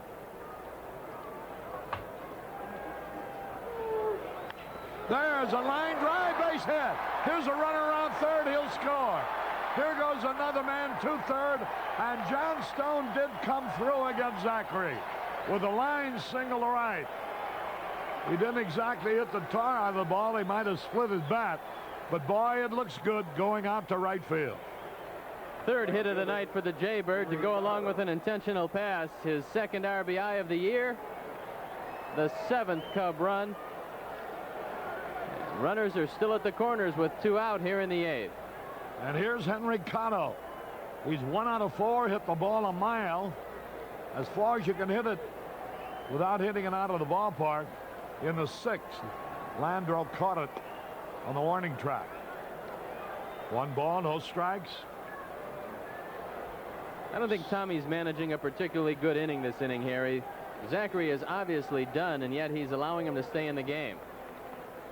There's a bouncing ball to short. Russell's got it over to second for the force play. However, the Cubs pick up a little insurance. 1 run on 1 hit. No errors, 2 left. We go to the bottom of the 8th. 7-4 Chicago. Go. Stoddard picked up a save here in Steve Trout's victory Thursday night. And a brilliant save it was, too, as he retired 8 in a row. 4 of them on swinging third strike. Now he came in, and with the tying run at the plate, he retired 3 good hitters in a row in the 7th. See if he can keep it up. He's gotten a lot more work lately. This is his 4th performance in the last 7 days. And with more times out on the mound, his control seems to be a whole lot sharper than it's been at any time this year. So perhaps Jim Frey has found the secret. 1, a good talking to, and 2, get him out there on the mound as much as possible. Here's Brock to lead it off, the first baseman, 0 for 3. Stoddard's first pitch. Right up the middle of base hit. Brock hits Stoddard's very first pitch. Right up the middle. Base hit. Here's Bill Russell now, the shortstop. Looks like R.J. Reynolds is on deck. Is going to hit for Zachary.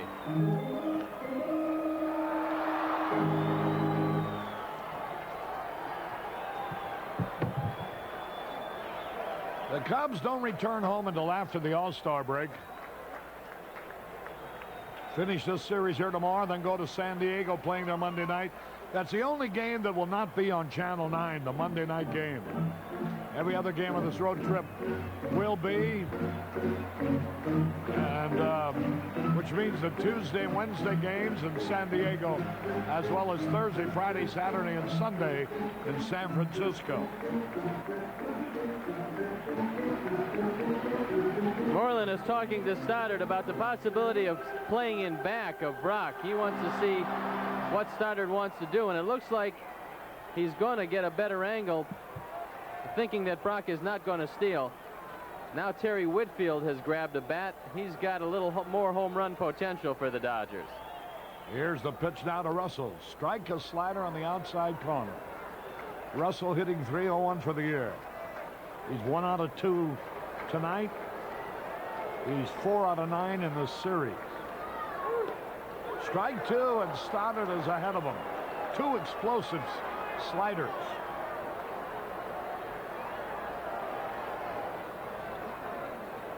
Oh, and 2 the count. High pop foul. Right in front of us. A souvenir for a fan right below our broadcasting booth. Come on out from under the counter, Steve. I'll protect you. It was Leslie who was under the counter, Harry. I was trying to protect her. 0 and 2 the count. The delivery. A little bit low. Leslie Jackman is our assistant director here in the booth. She's from Elmhurst. Originally. Fouled it back. Boy, Russell had a good rip. You've got to bear down on Russell, because that would bring the tying run to the plate in the person of Terry Whitfield. So if you can retire him, you still have a little bit of a cushion. Stoddard is well ahead of him. Probably going to try to wipe him out with a slider. Maybe he'll swing at a bad pitch like he did the last time he faced him in the Trout game. Here's the... Now Stoddard backs off the rubber. Lee Smith working in the bullpen. Again, he fouled it off. He had a pretty good pitch to hit that time. That was a slider that Stoddard hung on the inner portion of the plate, but fortunately Bill Russell was a little bit surprised and just was able to get a piece of it. 1 and 2 the count. 7-4 Cubs. That evens it up 2 and 2. That's as far as he wants to go.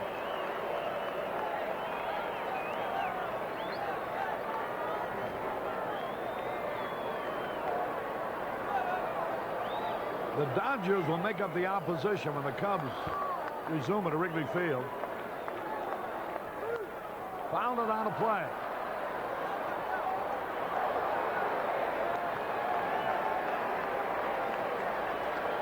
After the All-Star break, The Dodgers will be in Wrigley Field for a 4-game series.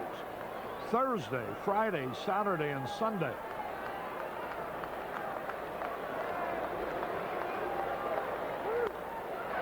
Foul ball. Boy, that's a good thing, too. Russell went right with him and drilled one over first base, barely foul. Russell's only struck out 9 times in 141 at-bats, so he usually gets the bat on the ball. He uses a very small bat, chokes up a little bit, shortens his stroke, and it's difficult to get strike 3 by him. You're looking for a ground ball in this situation. Brock doesn't run particularly well, and you'd like to turn 2 if you at all possibly can. Here's the 2-2 pitch. A high pop foul out of play. On the homestand coming up. After the All-Star game, Thursday, July the 12th will be the Dodgers. The 13th, the 14th, the 15th, the Dodgers. Monday, Tuesday, and Wednesday, San Diego. Thursday, Friday, Saturday, and Sunday, the Giants.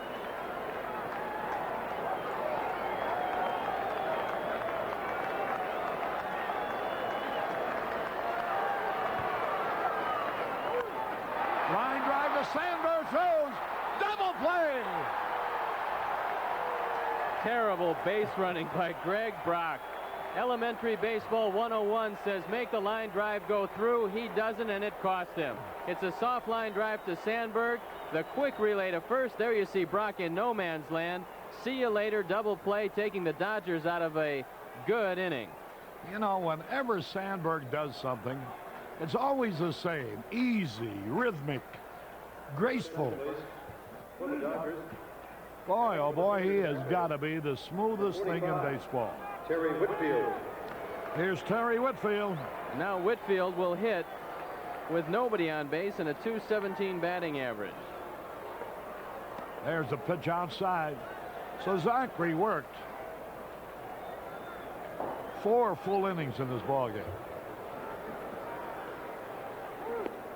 Whitfield takes it low, ball 2. 2 balls, no strikes. Stoddard. Pressure off now, 2 out, nobody on. Strike at the knees to Terry Whitfield. Spent the last 3 years playing in Japan.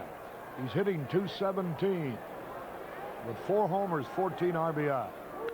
High drive, center field. Bobby Dernier, don't worry about it, to retire this side. And it's no runs, 1 hit, no errors, nobody left.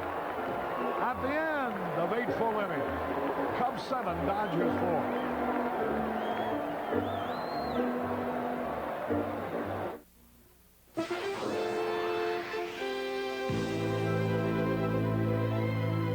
You can't build a bike for the Olympics by machine. Each tube's got to be custom fit to transfer weight into forward momentum. After all, a champion should ride a champion. To everyone who's working hard for America's Olympic effort, this Bud's for you. Need a quality used car? See your Toyota dealer now. Because of last week's successful sales event, he's got a good selection of quality trade-ins priced right to sell fast. Low mileage Toyotas, domestics, and other imports, lots of models to choose from. Your Toyota dealer's earned a reputation for quality, value, and price. So look to him first for the best value in a used car. And for the best selection, act right now. Your Toyota dealers got it right. Time takes you beyond the news. Time flies, and you are there. Time cries, and lets you care. You understand the world we share. This week in Time, Irma Bonbeck tells how she laughed her way through motherhood and mayhem. Latin America confronts a colossal debt and excitement at the Olympic trials. Read time and understand.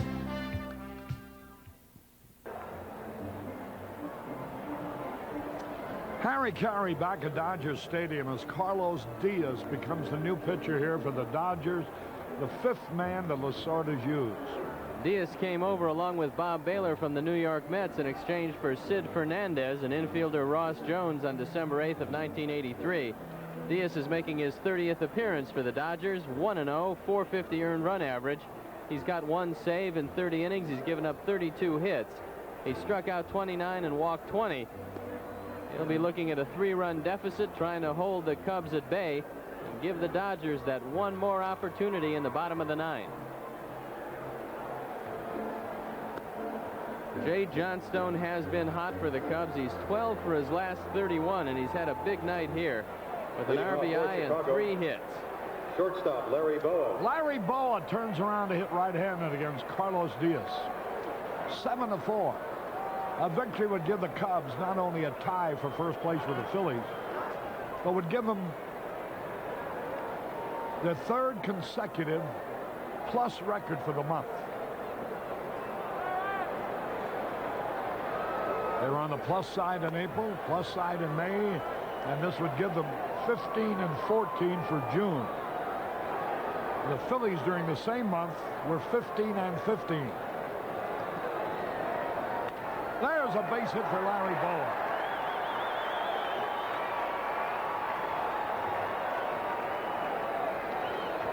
That's his second hit. He's 2 out of 4. Here's Stoddard now up there to sacrifice. You know, in a month of June, losing players like Ruthven, Sanderson, Durham, not even to mention Lake, and still gain a half a game on the leading ball club is something. Stoddard's going to bunt. He does. The only play, first base. Don't hurt yourself, Tim. Here's a man trying to go all the way to third. He makes it. Larry Bowa went from first to third when Guerrera forgot to cover third. I know Ernie's got a good shot for you. Watch it. Good heads-up base running by Larry Bowa. Scioscia is out. Now when Guerrero sees that Scioscia comes out, he's got to go back to the bag, but he doesn't. Bob Dernier. Larry, who's been around a long time, takes advantage of that. There's nobody home at third. Not even a play. All the way. 2 bases on a sacrifice. That's the kind of a night it's been for the Dodgers. As the Cubs have outplayed them all the way, out-hit them 14-5. The infield comes in, and there's Bobby Dernier now.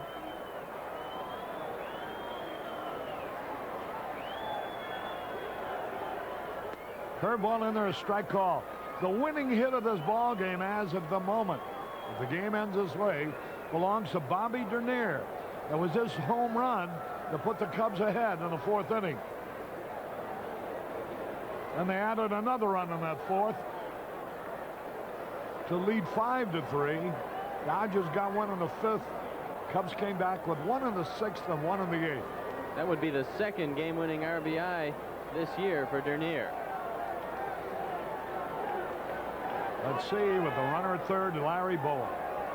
Carlos Diaz, pitch. Outside. That evens the count, a ball and a strike. Now you got a good bunter up there. You got a great base runner up there, and you got a left-hander who's got his back to the runner at third base.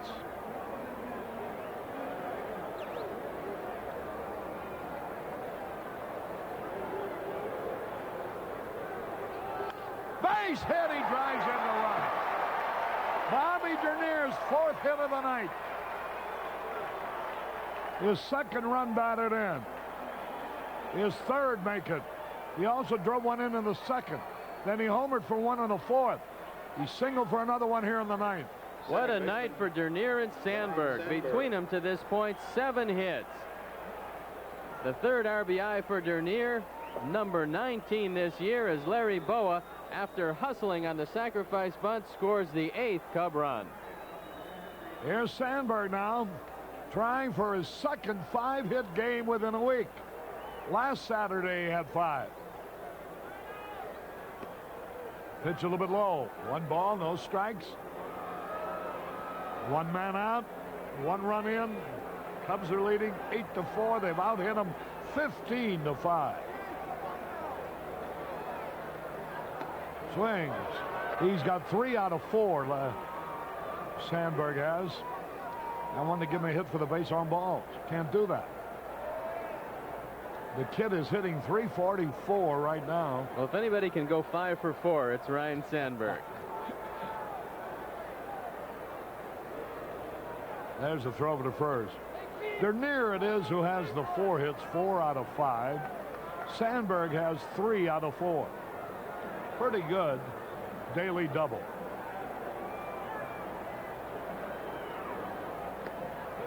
There's a curved strike. Looks a little high. Sandberg started to swing, changed his mind. You know, Harry, the injuries keep piling up. Gary Matthews out of the lineup today with a swollen knee. And everybody else picking up the slack. The offense putting 15 hits and 8 runs on the board. There's a throw over there, and Dernier is back. There is a new pride to this ball club. They've come out in the Dodgers Park where they've always had trouble. Just played their ears off in 2 of the 3 ball games. Ah, the pitch. There's a ground ball headed for right field, a base hit. And he's full for 5 also. Look at Dernier. Scoot around to third. The daily double is in high operation again. First baseman. When Sandberg and Dernier hit, it's tough to keep runs off the board. And Sandberg delivers a 4th base hit just out of the reach of Steve Sax. Dernier goes to third base so easily that Stubbs isn't even thinking about a throw anyplace else but second. That's 109 hits for the year for Sandberg.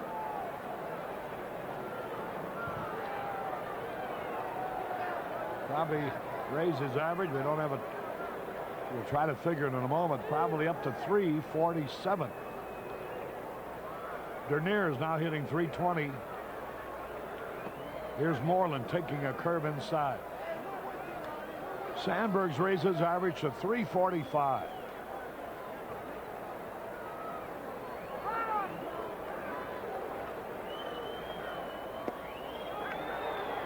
Boy, the way you can figure those averages, why are you so bad on the odds at the racetrack, Arnie?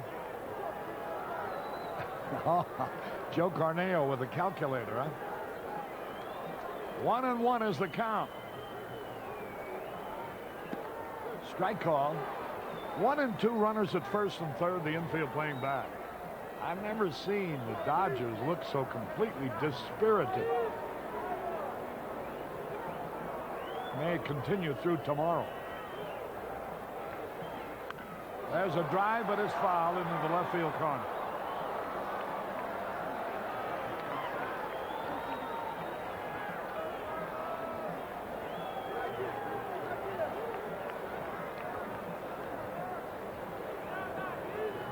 One and 2 the count.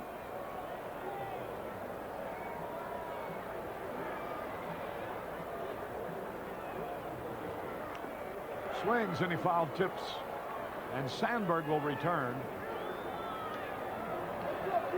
For the month of June, Sandberg has just been absolutely unbelievable. He's had 47 hits and 125 times at bat. 8 home runs, 6 triples, 7 doubles.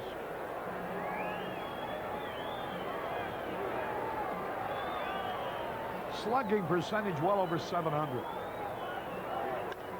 There's a high drive down the right field line. It may drop. Fair ball. 1 run is in. Look at Sandberg coming around third. He's racing to the plate. He'll make it without a play. It's a triple for Moreland. Holy cow. Bring out the fire department. A triple and 2 RBIs for Keith Moreland, who does not hit a whole lot of triples. This one drops just inside the line. Franklin Stubbs having some trouble. He can't get over there. Third baseman. And Moreland knocks in runs 24 and 25 for this year. Moreland with only his 2nd triple of the year as the ball rattles around in the corner. Dernier and Sandberg scoring easily. All right, here now is round save. He's 1 out of 4 tonight. Going a big run in the 6th. Infield comes in. 10-4. The Cubs are leading with 17 hits. There's a strike call. 1 strike and nothing. Tim Stoddard will pick up his 4th save. Carlos Diaz has not done it for the Dodgers. Had a .205 earned run average for the Mets last year. There's a pitcher, fouls it off. But that earned run average is going to be over 5 after this inning, as he's come in to put a little gasoline on the fire here in the 9th.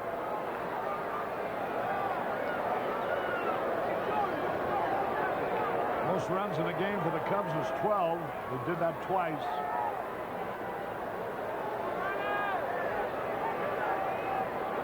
Here's a pitch fouled off. Most hits in a game. This is the most they've had in any single game this year. 17. Previously, 3 different times, they had 60. But tonight, they have their season's highest total, 17 hits in one game. Not bad for a crippled up Ofra. Infield in the pitch. Go outside.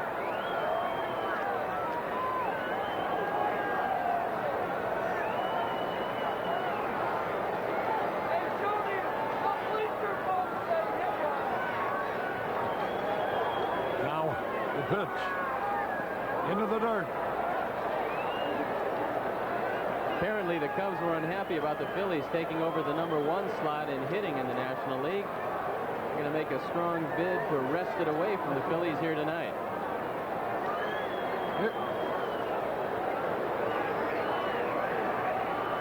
This game started yesterday in Chicago, and it's ending up tomorrow. Here's a pitch, a high. Pop fly down the right field line. Here's Stubbs making the catch. Fires a throw into the plate, save. Popped out to Stubbs in short right. That'll bring up Jody Davis. Bob Ibach came up with the last catcher right up to the minute. Jody Davis. Averages for Sandberg for the month of June. For the month of June, he's hit .376. 47 hits and 125 times at bat. He scored 26 runs. He drove in 21. He had 7 doubles, 6 triples, 8 homers, 6 stolen bases, and made 1 error. Is that a pretty good month? Or is that a pretty good season? That's a good year for a lot of players. They're going to want Jody Davis. I can understand that. They want to keep the score down. They're losing by 6 runs. They're going to take their chances. And Gary Woods will be coming up to hit. Gary Woods. He was going to replace John Stone anyway defensively. So he'll get a time at bat. They're dancing in the streets in Chicago. And all over the country, as a matter of fact, because as we've identified, so many groups have come in just to see the Cubs as a result of becoming their fans, watching them on TV through the superstation WGN 9 signal. Batting for John Stone. The expression on Tom Lasorda's face says it all. He's seen his bullpen just deteriorate here in the late innings. And here is Gary Woods, batting .286 for the year. He's had 2 homers. He loves to hit against left-handers. He's got a bunch of pals from Durango, Colorado here today. Here's a pitch a little bit low. Wish I could remember the name of that saloon that they all gather at in Durango to watch the Cubs. All good friends of Gary's. The pitch. Swings, and he fouls it back. Gary's been a pretty effective pinch hitter, 4 for 15 with a couple of RBIs. Now ready.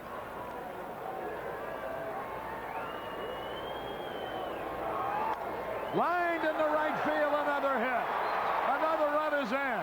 And the Cubs are pouring it on. Let's don't get tired, fellas. Got another game to play tomorrow afternoon. We'll be on at 4 o'clock here on Channel 9 tomorrow. Right fielder. That's today in the Midwest. Apparently the philosophy of Tom Lasorda is let the Cubs swing themselves out here because they've got a day game tomorrow. Maybe they'll be tired as they put 18 hits and 11 runs up on the board. Jody Davis letting it all go all the way to third base.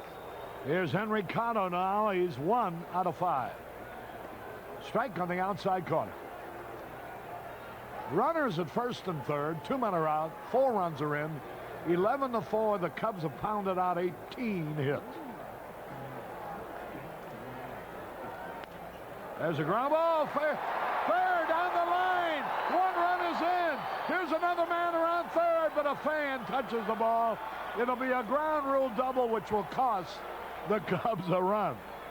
The fan thought the Cubs had enough runs, so he came out and grabbed the ball, putting the runners back, and Zimmer is going to argue this is not the time to really argue with Steve Ripley with the score 12-4. Ordinarily, it's a legitimate argument because it looks like the run would have scored, but they're sending Gary Woods back to third base. There you see the fan stopping another Cub run. Well, that's all right. I don't mind that when you don't need it. So it is 5 runs in. The Cubs in this inning alone have had 6 hits. Good for 5 runs. And here's Larry Boa. He started it all with a single to left. Swings and he misses. Larry is 2 out of 4 today. Valenzuela against Eckersley tomorrow. Strike 2 call. They probably sent Fernando home. They don't want him to watch this. The carnage, 19 hits, good for 12 runs.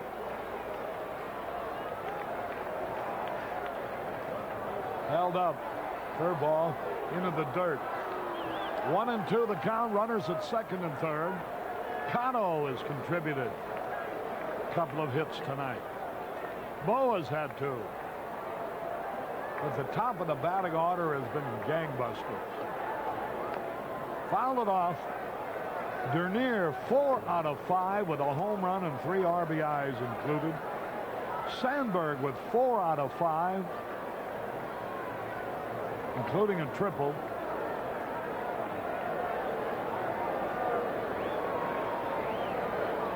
There's another hit. 1 run in. 2 runs are going to score. Larry Boa gets his second hit of the inning, and it drives in 2 runs. Holy cow. The biggest run total of the year, the biggest hit total of the year for the Cubs. This is an inning that will live in infamy in the life of Carlos Diaz. He's going to remember this one for quite some time. He could not turn off the Cubs offense. They keep pounding the ball. Every time they hit it, it goes into the outfield. And Henry Cotto scores the 14th Cub run.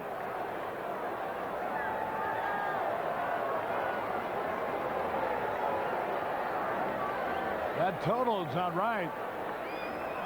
It's a good thing they walked Jody Davis. Here now is Stoddard, and he takes the pitch a little bit low. There should be 3, 4, 5, 6, 7 runs in there. They've only got 6 up on the board. There's only 1 man left on base. They were listening to you. They changed it. Okay. 7 runs or 7 hits. Good for 7 runs. Stoddard tries to get in the act, but just hits a ground ball to Russell, who throws the first for the out. And the crowd in derision cheers. 7 runs.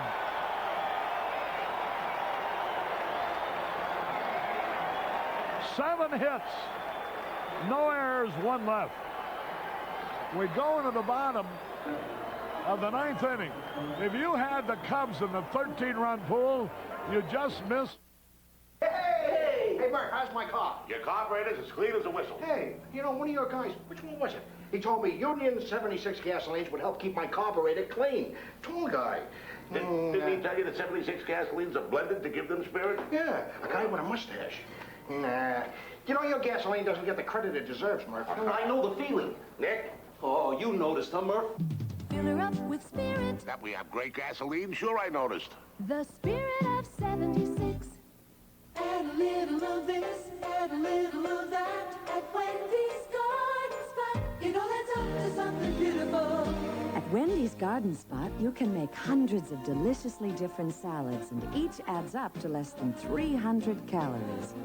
Add a little of this, add a little of that. It's a garden oasis like no other place. Wendy's Garden Spot, something better for Wendy's kind of people. It all adds up to something beautiful. Looks like you're shaping up. You bet. There is one place you're a little out of shape. Overweight. Fat. Fat? Where? Your car insurance. Car insurance? Allstate update. New lower auto rates in Illinois. Let Allstate trim some fat from your car insurance cost. We've just lowered our rates, and that could save you money. So come on in and compare. Shape up and save. Ooh, nice looking insurance, fella. You're in good hands with Allstate.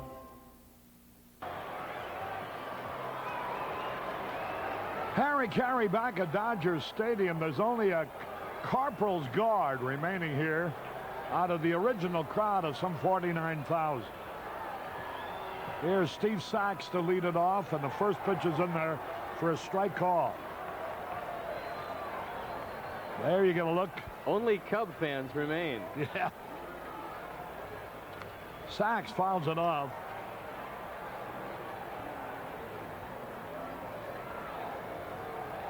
Larry Bowa's had 3 hits tonight.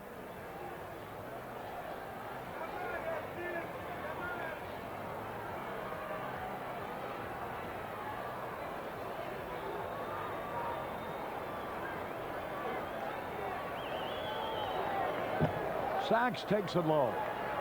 You know, Harry, if you're going to stay here 4 hours, it's nice to see the Cubs with 20 hits and 14 runs up on the board. An offensive display tonight, the likes of which we haven't seen this year. There's strike 3 call to Sax. He's arguing about it. That's the second strikeout for Stoddard.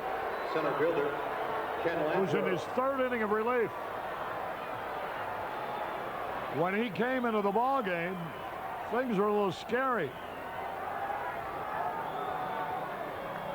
It was 6-4. And a runner was on and nobody out when he relieved Frazier. There's a ground ball headed for right field, a base hit. Landreau singles to right. The hit totals are 20 for the Cubs, 6 for the Dodgers. Remember, a week from Thursday, the Cubs open a homestand entertaining all of these Western clubs. First 3 games of the Dodgers. First 4 games against the Dodgers. The next 3 against San Diego. The next 4 against the Giants. Oh boy, Wrigley Field will be really rocking. Get your tickets in advance. Franklin Stubbs started a swing, tried to check. Stoddard is really firing the fastball. He just keeps looking better and better. The velocity is back. The slider's back. It's good to see him throwing the ball well. There's a slider in there, a beauty.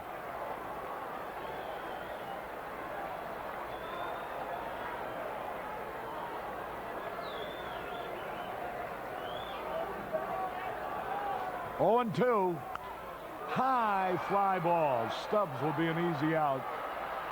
Bobby Dernier is there. Gary Woods is in left field. Cotto stays in right. Third baseman, There's Pedro Guerrero. He's walked twice, scored twice, had 1 out of 2. Valenzuela goes to the Dodgers tomorrow afternoon. Dennis Eckersley for the Cubs will be with you at 4 o'clock Chicago time, which is Central Daylight Time. So wherever you're watching, figure accordingly for whatever your local time might be. 2 out.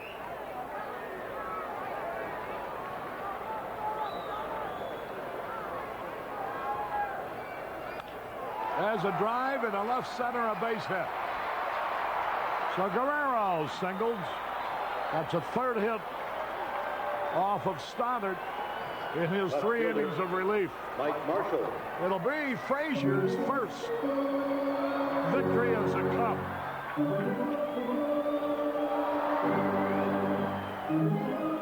Stoddard going for his 4th save. And here's Mike Marshall. 2 out, 2 on.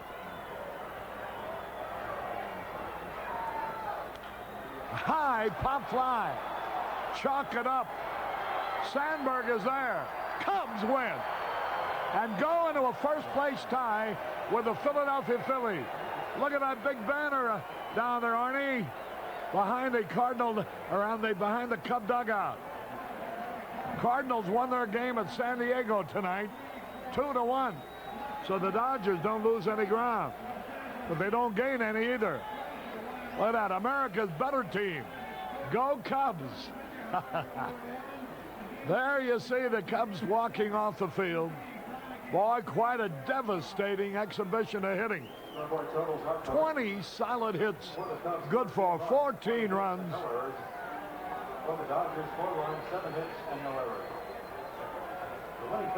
We'll be back with the totals now and the highlights in a moment. It's that season again. You get that fever again. The Cubs, the Sox, the Cubs, baseball, McDonald and you. With any purchase at Chicagoland or Northwest Indiana McDonald's, you can get an official Cubs or Sox baseball cap for only $1.99. Wear 'em high, wear 'em low. Let your pride really show. Get behind the team and come on in. Northeast at 9. Temperature humidity index 70. The following reports are the latest weather conditions available for the southern shore of Lake Michigan at 1 p.m. Central Daylight Time. Milwaukee was clear with east-southeast wind 7, 1-foot wave, temperature 70.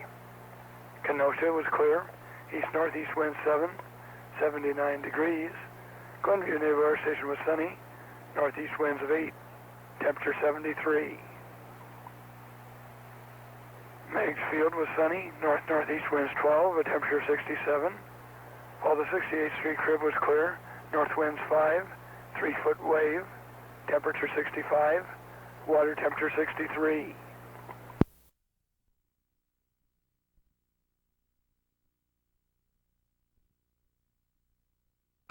Or why? What is this, Dad? It looks funny. Trust me, it's terrific. A few Fritos corn chips, huh? Munch a bunch of munch a bunch of munch a bunch of munch a bunch of Fritos go with lunch. Nothing gives your old lunch new life like Fritos brand corn chips. So full of munchy corn taste. Munch a bunch of munch a bunch, munch a bunch of munch a bunch, munch a bunch of Fritos go with.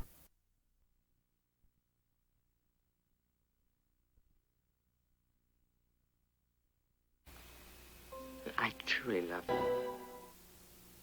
Brushing's not the only way to keep your bowl clean and bright. Introducing new Vanish Bowl Bright. This amazing in-tank keeps your bowl looking scrub brush clean and bright without routine brushing. Only Vanish Bowl Bright has this double-action system. System 1 cleans with detergents plus borax. System 2 freshens and brightens with bleach. Keep your bowl looking scrub brush clean, scrub brush bright without routine brushing. New Vanish Bowl Bright in blue or clear. Polaroid visited Conroe, Texas, where Mark Peters used a Polaroid instant camera for the first time. Stopped the action good, didn't it? You just started today and you got these pictures? That's right. Oh, that's a vivid cut. They're real sharp and they're real clear. I am really not that good looking. You can make friends with the camera. Everyone that I showed their pictures to really brightened up their day.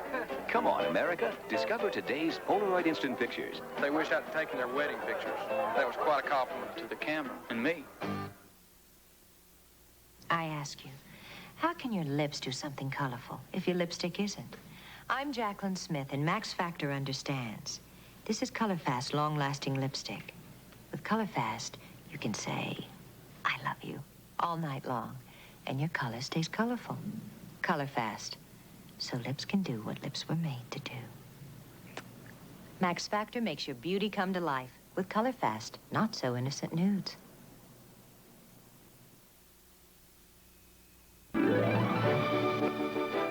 I'm Don Craig. A challenge.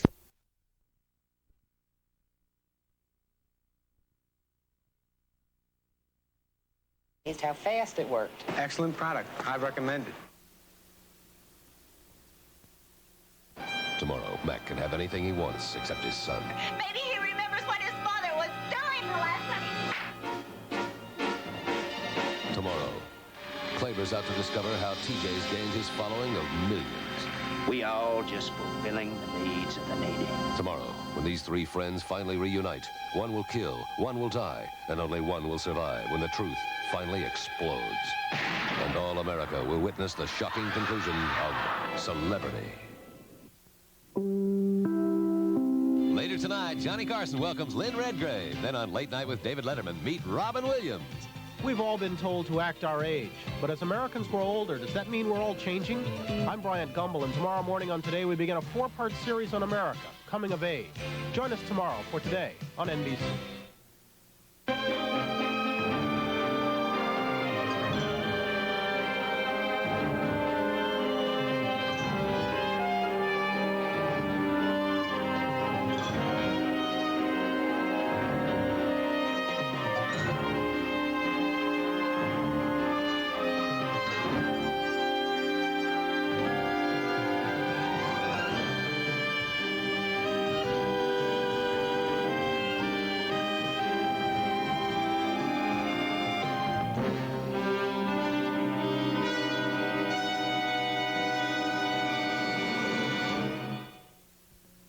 Next week, it's a Superstar Spectacular.